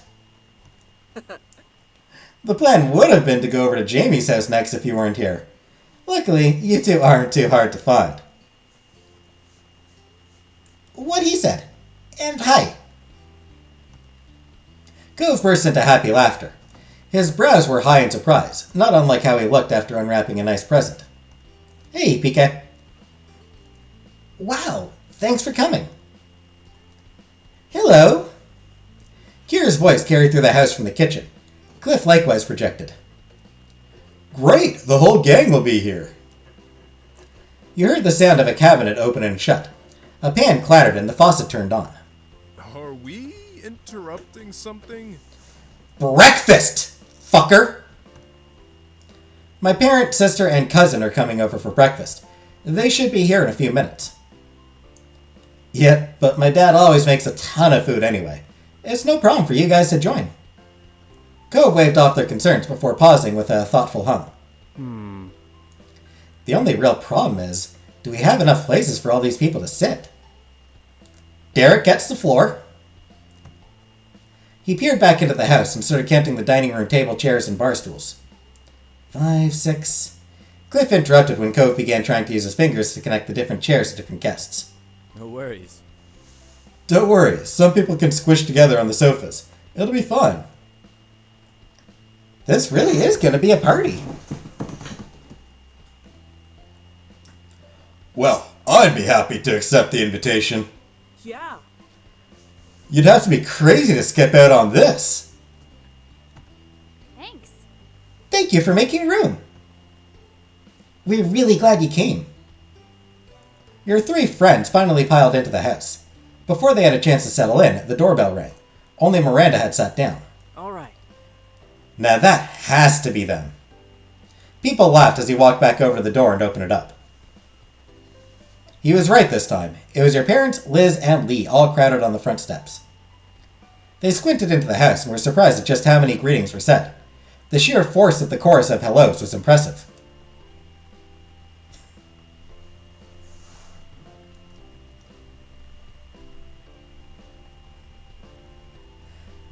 Honestly, kind of like Liz's expression here. Like, everyone else is kind of smiling, and she's just like, really?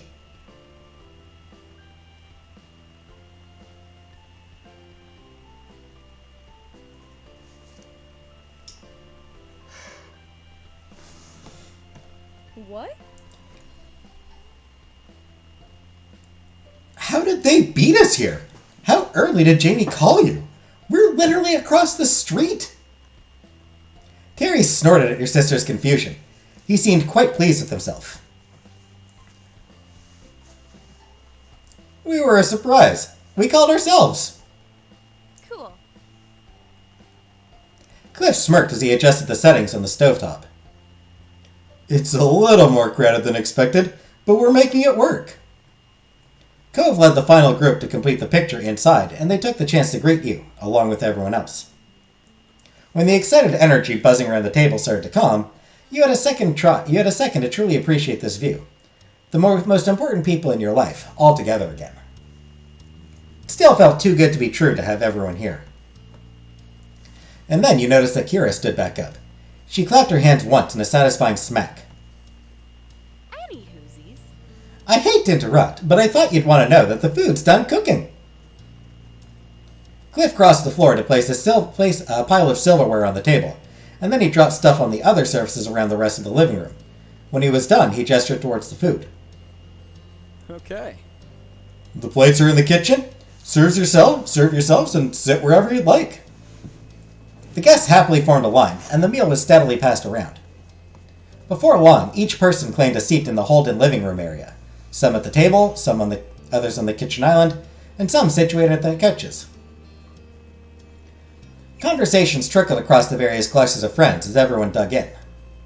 Cove finished his plate in record time with a pleased sigh. He put his fork down and surveyed the room. This is really cool. Just how we're getting to do this sort of thing. I like this too, Cove. I hope we'll be able to make this happen again. Of course.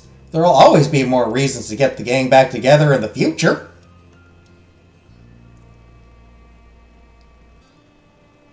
Yes, the two of you might even dare to celebrate your yearly anniversary. Gasp! Every year! The smirk on Liz's face grew only wider as your moms giggled at her teasing. Ma shook her head, chuckling softer now. Josh. True. Honestly, we just might. You've made a good point. It does come around every year. You should! Seriously, you deserve a big celebration for your magical day! The kids are right. You've got a lot of people who want to appreciate you. You've got to give them a chance. It's true. I know I have a lot to thank you for. There were more nods of agreement around the room, and your moms took each other's hands for support. Neither were expecting so much encouragement. We'll think about it. She'll think about it, and I'll tell Lonnie to stop thinking so hard if she doesn't agree. Pam! Good. Good job, Mom. Now with that settled, let us continue to enjoy this perfect gathering.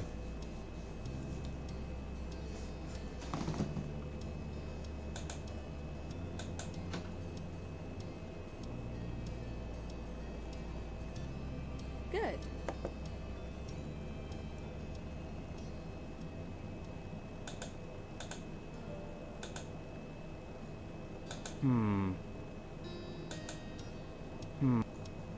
Good.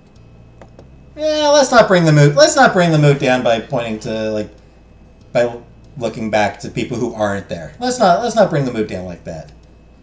Baxter made very clear that he doesn't want to be involved in our lives, so agreed. There was a playfulness in Kira's stare as she scanned the room. She slowly placed her index finger on her chin. Now that I think of it, there's something I haven't done in a while. Eyebrows were raised at Kira's incomplete thought. She was wordlessly urged to continue. Kira didn't hesitate. Look through all the photos Cliff has here. Wouldn't that be fun for all of us? What? Mom, why would you say that? Practically all of those photos are of me. Very cute. And that's why. Embarrassing my baby boy is just one of the perks of being a mom. Much to Cove's dismay, his mom was thoroughly entertained at his outburst. She winked in your direction. Meanwhile, Cliff eagerly stood up with a wave of proud affection for his son, and completely missed Kira's teasing intent. Oh, I think that's a great idea. Anyone else interested in the pictures? Yeah. I am! Lee shot her hand up before Cliff could even take a full step. Terry and Miranda snuck each other a glance before nodding with matching grins. That sounds swell. That's fantastic. That would be lovely, Cliff. Mom tried to hide her amusement behind her hand, but she couldn't stop the snicker that slipped out. Why doesn't Baxter have this? Because he made the decision that it was going to be like a one summer thing. You know, he was showing up for one summer and he had sort of made that decision, and he was just like, I don't know. Because he's weird, basically.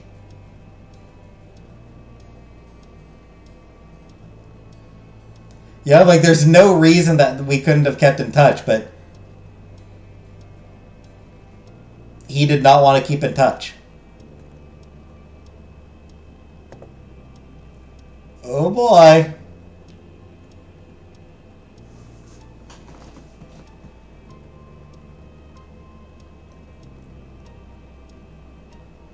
I want to see them. It's been too long since I last saw Little Cove.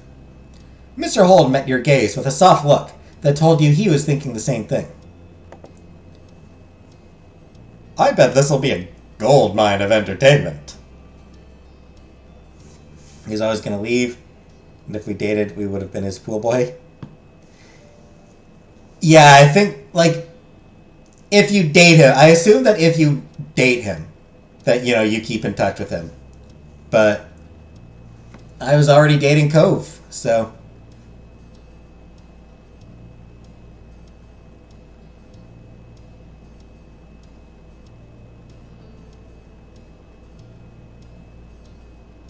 Whatever happened to that shallow dude?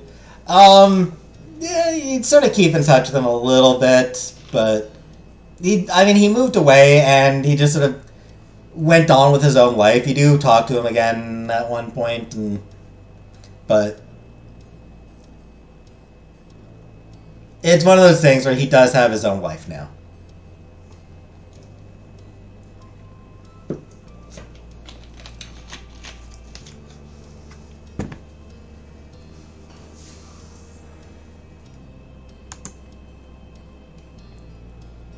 Cove buried his face in his hands and sighed slowly. His shoulders deflated in defeat. Fine, we can take a look. Everyone happy with picture time? Yay! Fun! Yes! They both excitedly raised a fist in victory. Smaller cheers from your friends and family worked their way around the room, and even you bounced up to your feet excitedly. Dad flipped open his faded album of physical pictures. He held it up to his face. The corners of his eyes crinkled, and though the book covered much of his face, you were certain he was smiling fondly. But he didn't keep it to himself long, laying the family album on the dining table. You and the rest of the party gathered around to get a peek. The first picture on the first page was Baby Cove in a cute little onesie. There were several coos and ahs from the group, and Cliff's eyes were shiny with tears as he sniffled. Beach bum. The shark says beach bum on it.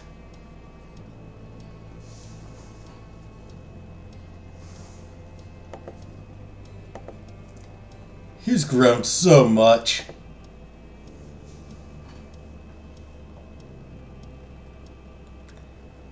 Even as a baby, you looked unimpressed. Sighing loudly, Cove crossed his arms. His pout grew worse, and it only put a wider grin on your own face. He was a perfect match to the younger self captured in ink on the page. My baby boy was a very quiet child. I probably had a lot on my mind. That's never changed. What was there to think about? Snack time versus nap time? That is a big decision. That's a lot to think about. Shit, I still have trouble thinking about that. Cove scowled. Meanwhile, you and Kira couldn't help but crack up into fits of laughter. After breakfast and the photo showcase, everyone decided to stick around. Hanging around Mr. Holden's house turned into taking a walk around the neighborhood, and then for lunch you switched over to your mom's condo. It was a really good time, enjoying each other's company. But eventually the sun began to set, and there was nothing else to delay your friends and family from going home. Inside your mom's house, the home you had been raised in, the group was taking their time saying their goodbyes. It was tough for you, your family, your friends. You knew what was weighing on the mood. It might be some time before you'd see one another again. It was a pleasure having you all here, and you're all welcome to come around again, anytime. Ma wrapped an arm around Mom with a light chuckle. Mom leaned her head gently into her wife, and they both beamed. I appreciate it. Absolutely. I know we're all adults with our own hectic lives, but we appreciate the time taken to visit. Snorting, Liz crossed her arms. She leaned one hip out to the side while her lips curled teasingly. You make it sound like it was such a struggle. Some of these people still live here, and it was a vacation for everyone else. Even so, it was very thoughtful, and I hope everyone has a safe trip home. Kira clapped a hand on Cliff's shoulder. He was puzzled as he leaned in so he could hear her. That means you too. It's dangerous crossing the street. Remember to look both ways. Hey now. Yeah, good luck with all the important grown-up things I'm sure you'll have to do when you're all out of here. Definitely! I'll give updates next time something exciting happens. Or something lame so I can vent about it. How nice. I'm glad Lee won't be forgetting the little people. Never, ever. I'll keep in touch too. Very nice. You better. Well, me and Randy aren't going far, so we can keep an eye on the town for the rest of you. Nothing will get past us. Right. We'll make sure everything is okay. No need to worry at all. Thanks. That's kind of you. Miranda and Terry gave each other pleased smiles, already committing to their self-appointed task. Derek scratched the back of his head, wearing a pensive look. It's always sad when I have to leave this town. It happens too often. But at least there will be people looking out for Sunset Bird. That makes me feel better about it. After a pause, Mr. Holden gave the younger folks a thumbs up. Great. That's all great. You've got a lot to be proud of, and a lot to be looking forward to. Well said, Cliff. I'm thankful that I've been privileged to witness the growth you've undergone over the years. You've each matured beautifully. Cove was touched by his parents' words, and struggled to come up with something to follow. Yeah. It's been good seeing everyone. No one had taken a step yet, and you couldn't put this off any longer. It was time to say goodbye.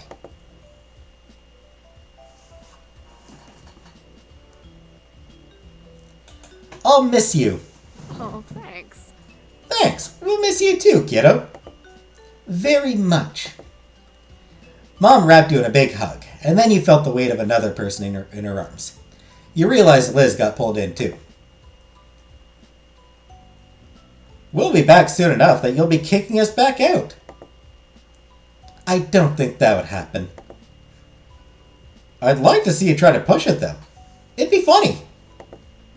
She held you both tighter for another moment before letting go. Afterwards, there was more sniffling and hugs. A lot of hugs. Then people started trailing out into the street, seeing others off. Your friends and family got into their cars and left the neighborhood. By the time things had fully settled, you realized that the sun had set. Earlier, you and Cove decided on having a par pick you up. Neither of you wanted to bother your parents after such a long day. It would be a little while longer before it would be there, though. It was the right choice, as both sets of parents shot you weary looks. The four seemed ready to call it a night. It didn't take either you or Cove very long to assure them that it was okay to head home and go to bed. With one more round of goodnight and goodbyes, your families returned to the condos. Then the only people left on the street were you and Cove. Cove closed his eyes, humming happily, while he waited for it to pass. He stared up at the sky. Cove's hands were in his pockets, and his shoulders were relaxed when he caught your attention with a tilt of his head. So... Can you guess what I'm thinking? Well, at that moment you were in the neighborhood you grew up in together, with some time to spare. You rolled your shoulders back and pretended to crack a few of your knuckles. An amused look fidgeted on Cove's face while he observed you silently. Could you perhaps be thinking that the fireflies are out now? Right. Do you want to go to the Poppy Hill before we leave? Always. There was an eager bounce in your step as you and Cove crossed over towards the hill behind your mom's house. Side by side, you stared out at the view in awe. As you imagined, the hill was dotted with the glowing firefly light. It perfectly reflected the memories of childhood held closely in your mind. I remember being a kid and catching fireflies. House I grew up in, we had a huge field behind. Like behind our house, we had a pool, an in-ground pool, then a garage with a really nice vegetable garden. Behind the garage was this really cool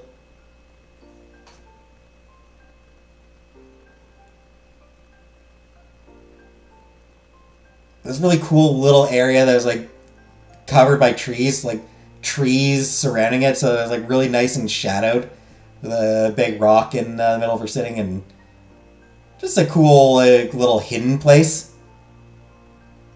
And then behind that was a big field. Then past that was some woods with a creek running through it. I didn't really go there very often.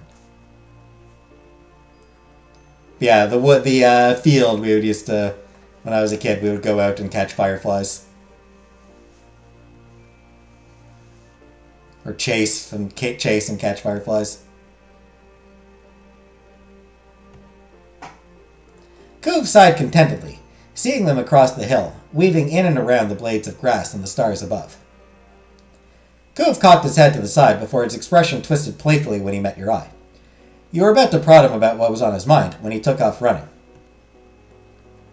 I bet I'll catch one first.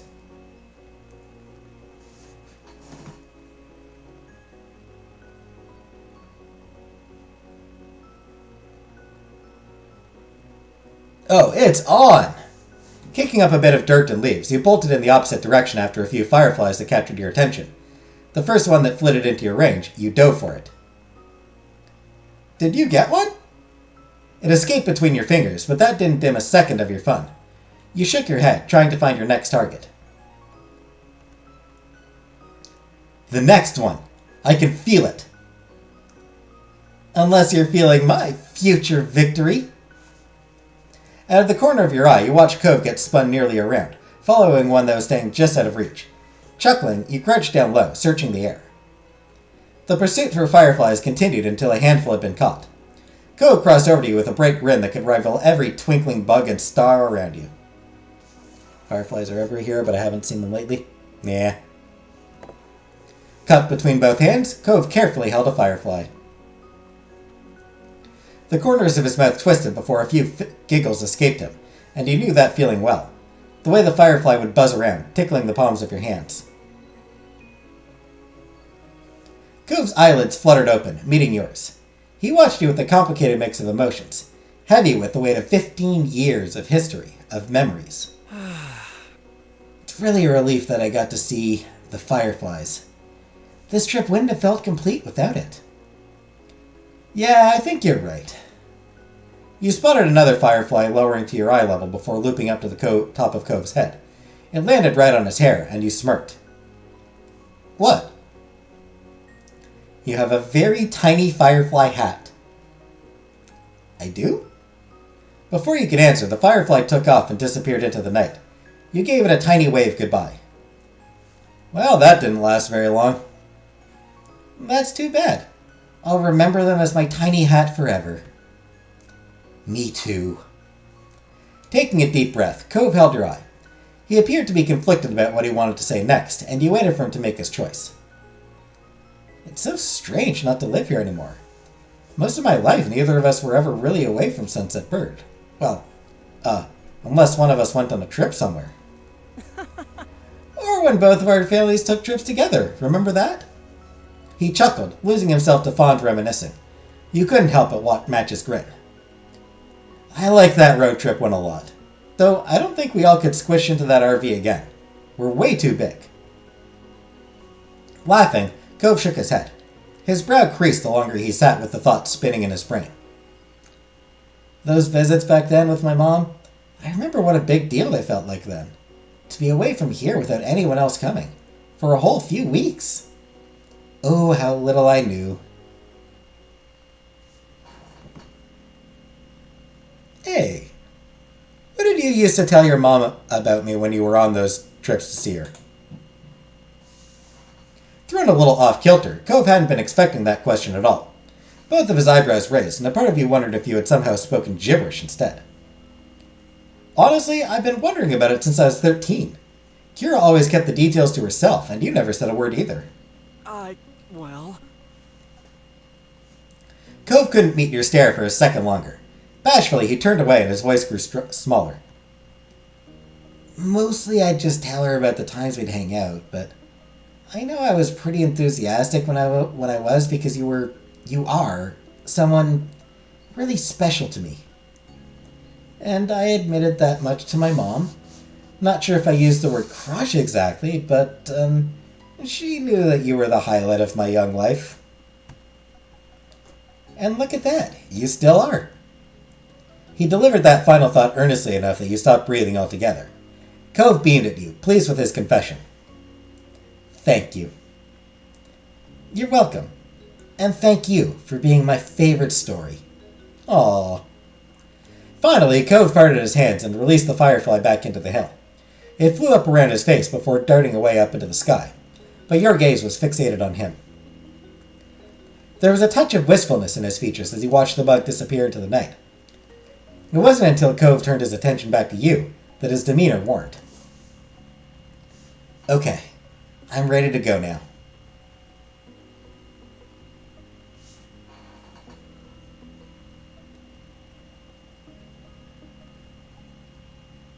I'm not. Oh. Cove awkwardly fidgeted with his hands at his sides, like he wasn't sure what he wanted to do with them. You bit the inside of your cheek, because you weren't sure what to do with yourself either. Was there anything else that you wanted to do while we're still here? I can think of a couple things. I don't know. I know that I don't want to leave yet. The corner of Cove's mouth pulled into a frown. He watched your shoulders slump with a sympathetic look. Don't worry about it. It's okay, Jamie. We've done a pretty good job bookending things, I think. We've enjoyed this trip the best we could, right? He rubbed at his arm awkwardly, nervously waiting for your response. You sighed. Well, you do have a point. But it's still sad that we're leaving. I don't want today to end ever. We can always come back. Whenever you want to, we can try to make it work. I promise. Cove stood tall and studied you as his reassuring words sank in. You knew he meant every word, and you believed him wholeheartedly. Okay. With Cove right there along you, you made your way down the hill. With the same stars above trailing the way, your last night in Sunset Bird was closing out. You were lost deep within a dream, adrift in the current of your unconscious mind. Cove was with you even there, his presence strong as your mind flitted from scene to scene, the logic of the conscious world melting around you. Something jolted you from your slumber, the visions you'd constructed slipping away even as you scrambled to catch them. It had been a good dream. You opened your eyes to an unlit, unfamiliar ceiling. The darkness permeated the room so thoroughly that you were sure it was still the middle of the night. As your eyes adjusted to what little light there was to catch on to, a smiling face cozied itself right above you. There he was. Jamie! Good morning, Jamie! The grin was bright enough to make it seem like maybe the sun had risen after all.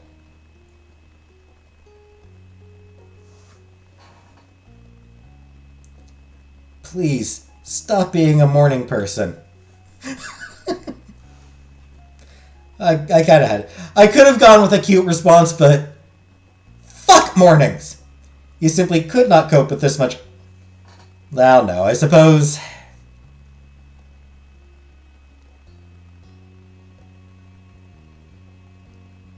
Oh, it's my dream come true, you cooed. Naturally, you weren't surprised to see him, but that didn't stop you from enjoying it every time. His expression softened at your voice, the tender affection in his gaze obvious despite the dim space.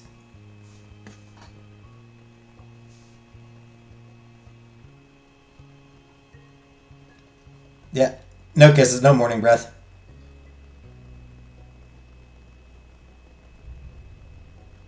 You flicked his nose.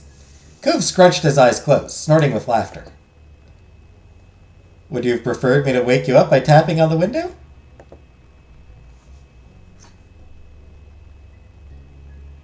Maybe. Cove simply smirked, amused by his own wit. Come on. I mean, you really should have expected this was going to happen.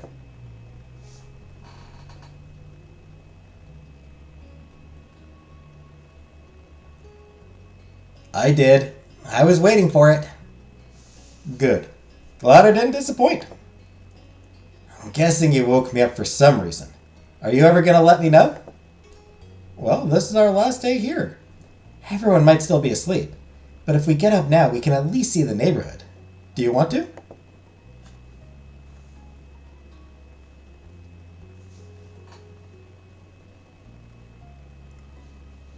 Of course. All right. I know. With you? Definitely. All right. Then he held out one of those hands to help you get up too. You took it. Cove's grip was strong as his fingers closed around yours. He pulled, tugging you up with ease. Before you could head out, you and Cove both needed to get dressed. You did so quietly. The strangeness of the hour meant that your body seemed less coordinated than usual, each article of clothing a new puzzle, but you managed it. The two of you were eventually ready to head out into the wide world. Dawn still hadn't broken when you left the hotel, yet it was easy enough to get a ride down into Sunset Bird. The journey was peaceful. You might have expected sleep to attempt to claim you once again, with the sky still so dark, but Cove's excited energy was infectious. Morning was finally starting to come over Sunset Bird as you arrived, almost like the sun itself wanted to be there to welcome you.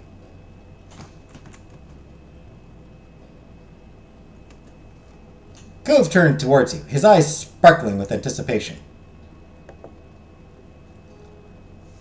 One more summer beach trip? You laughed, nodding to reassure him, as if there was any alternative now that you were here and he was looking at you so eagerly. Yeah, one more. You could have taken your time getting there, dawdling under the morning sun, or you could have taken the short walk at a regular pace. And both of those would have been just right for some other occasion. But this time, without either of you saying a word, you and Cove set off sprinting. The two of you tore gleefully down the street towards the beach, as excited and as ungainly as the kids you'd once been. You were laughing with joy and at the absurdity of it all, being here at the break of dawn with the boy who you'd once discovered on the nearby hill, who never completely grew up. As it was still early, you did your best to keep the noise down. To the side, you saw Cove covering his mouth to stifle his own giggles, similarly aware of the people sleeping in the condos around you. You thought of what the mean old Knott grandparents would have said if they could see you now. All you could do was continue running and stumbling down towards the beach, away from the residences and their sleeping occupants. It was only a few minutes before you arrived at the expansive ocean shore. Cove kicked off his shoes and strode right into the water, not stopping until his feet were entirely submerged and the waves tickled his ankles. You got into the water with them. After slipping your shoes off, you let the sea flow over you. It was cool and wet against your skin, but not as cold as when the wave pulled back and your wet feet were exposed to the air again. The two of you stood there, watching as the sun continued its ascent over the horizon. Silence fell between you until finally, dawn had fully broken. Even then, Cove spoke in a whisper. Wow. I can't believe it's over.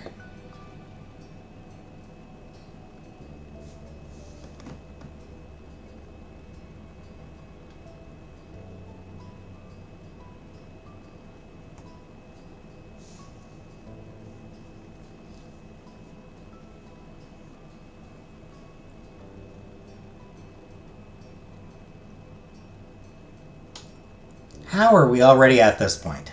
It all went by way too fast. A ghost of a smile crept over Cove's face, like the sun peeking out between clouds on an overcast day. Cove reached out and enveloped your hand in his, pressing your palms together tightly. The silence returned, just for a second. I'm glad we came this morning, and that we came on this whole visit back. I'm so glad. But more than anything, I'm glad for ending up in this town in the first place, where I got to grow up with a really nice neighbor. I wouldn't have wanted any other life. Is this the finale? There is still the wedding DLC. We do still have to get married. But I think this is the end of the main game right here. I'm most grateful for meeting you too. Cove looked over at you out of the corner of his eyes, not turning his face away from the sea. His expression was full of affection, from the gentle curve of his smile to his clear, contented brow. I mean, this feels like an ending here. It was a stark contrast to the tears rolling down his cheeks. I love you. I love you. You counted yourself lucky. Even though you were leaving now, this place had gifted you with so much that you'd carry with you wherever life might take you. The memories you'd made, the lessons you'd learned, the people you built relationships with. You'd keep those pieces of your life in Sunset Bird forever. You stood with Cove, silently watching as bright rays swept away the last of the night's shadows, until the day truly arrived. Your spirits were high as the sun rose ever higher in the sky. The two of you had found yourselves meandering back to the neighborhood street on sandy feet, strolling down the path just as you'd done thousands of times before. This was where it all started. You were compelled to look at the exact spot you'd first encountered Mr. Holden, sitting dejected on the curb. He wasn't like that anymore. Still, you couldn't forget the day it began, just as you couldn't believe what an adventure it led to. Things had never been the same since that moment, and you couldn't be happier for it. Your mental lingering on that meeting had turned physical, causing you to stop in your tracks. It was only when you heard Cove's voice calling your name that you remembered when you were and realized what you'd done. And what a present it was! A shining sun, a clear blue sky, and Cove James Holden by your side. All the most natural things in the world. His middle name is James? Is this the first time we got his middle name? And it's my name? Wild. So, what's the next step? You watch Cove expectantly, waiting for him to guide you forward from here. There was a crinkle around his eyes as he laughed. It's up to you now.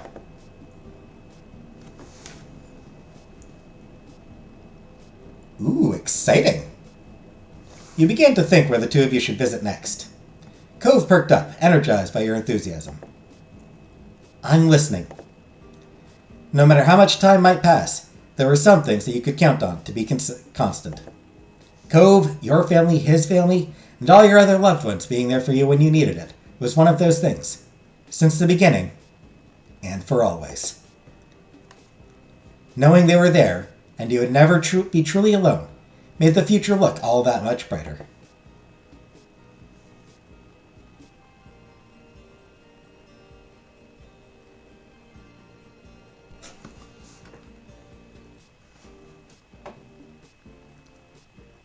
Tempted to go with, want to find somewhere private to make out?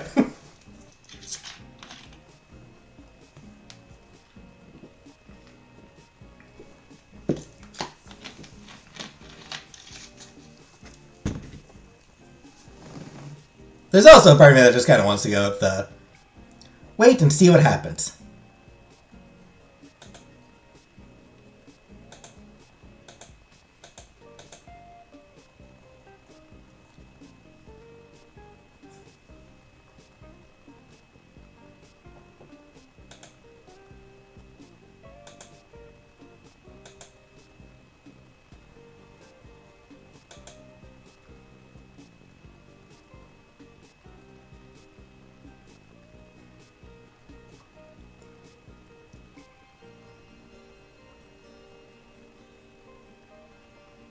Yeah, let's go with this one.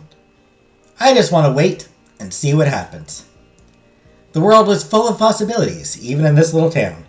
You never knew what you might stumble across, even in the places you knew best, if you kept your eyes and mind open. Cove nodded, his gaze shifting from you to roam across the little place that you both called home. There's a lot that's still out there in the world. A lot of different ways things could go in the future. But for this, I think that'd be the perfect choice. You beamed, his approval of your suggestion lifting your spirits ever higher. Your days growing up in Sunset Bird had been so wonderful. Even the prospect of leaving again made your chest ache, yet you weren't going to let that stop you. It would be hard, but you knew that it would still be there, waiting whenever you wanted to return. Facing Cove, who'd been by your side through it all, you knew that one day you'd look back on these moments now just as you fondly reminisced about your childhood growing up here. Each happy moment you experienced was only a memory of what used to be. But that was what life was. And it was okay. As it was from the beginning, and continuing that way for always, life took another step forward. Yay, we finished! Except for the merit wedding. You can come back again always. Oh, wait, what did I say? Thank you for beginning a life here. You can come back again, always. The end.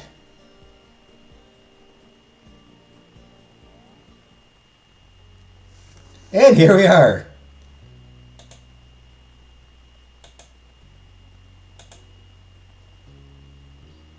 So now there's the wedding.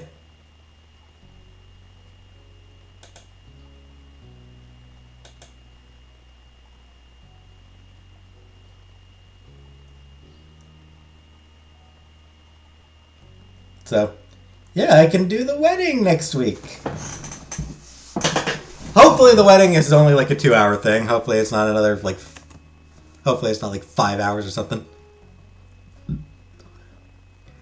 Anyways,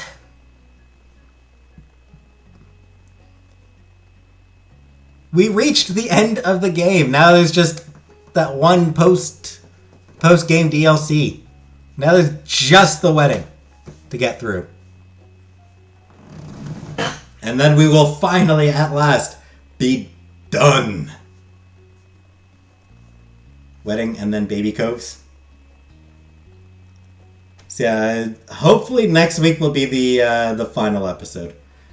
I'll probably take a second to I'll probably spend a few minutes just sort of skipping through, getting a general idea for how long it is. But, yeah.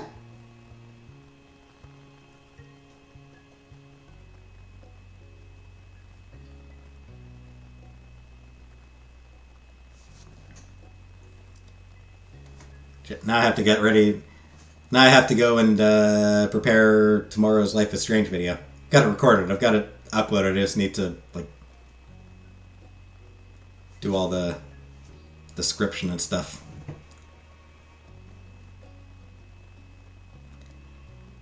Anyways, I will say the ending does kind of drag a little bit. It just kind of keeps going and going to an extent. It's kind of a problem with the game as a whole, is there are points where they really could have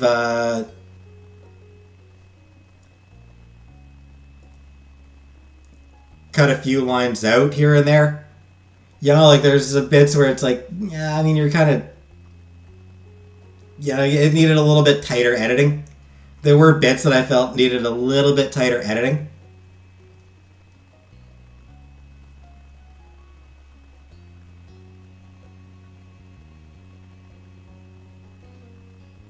But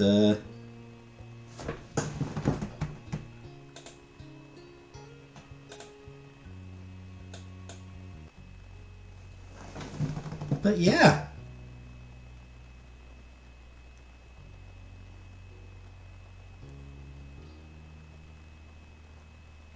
It's over! Almost. So close to being over. So yeah. Thanks for the 5 of you who are still here. Thank you to the 5 of you who are still watching. Wow.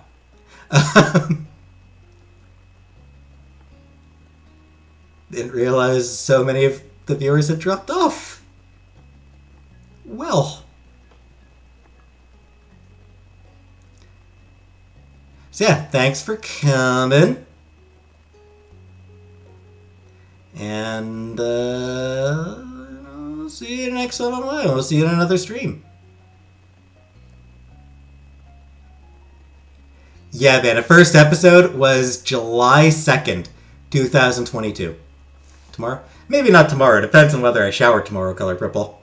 I will see you the next time I shower.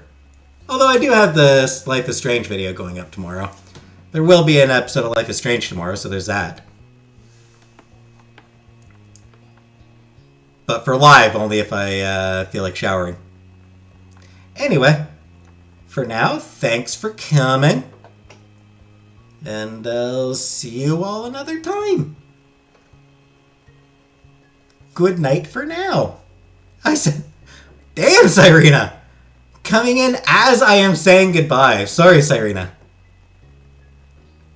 Your timing is, literally right as I was saying goodbye. Sorry. Thanks for stopping in. Thanks for dropping in, however briefly. But yeah. Good night, everybody.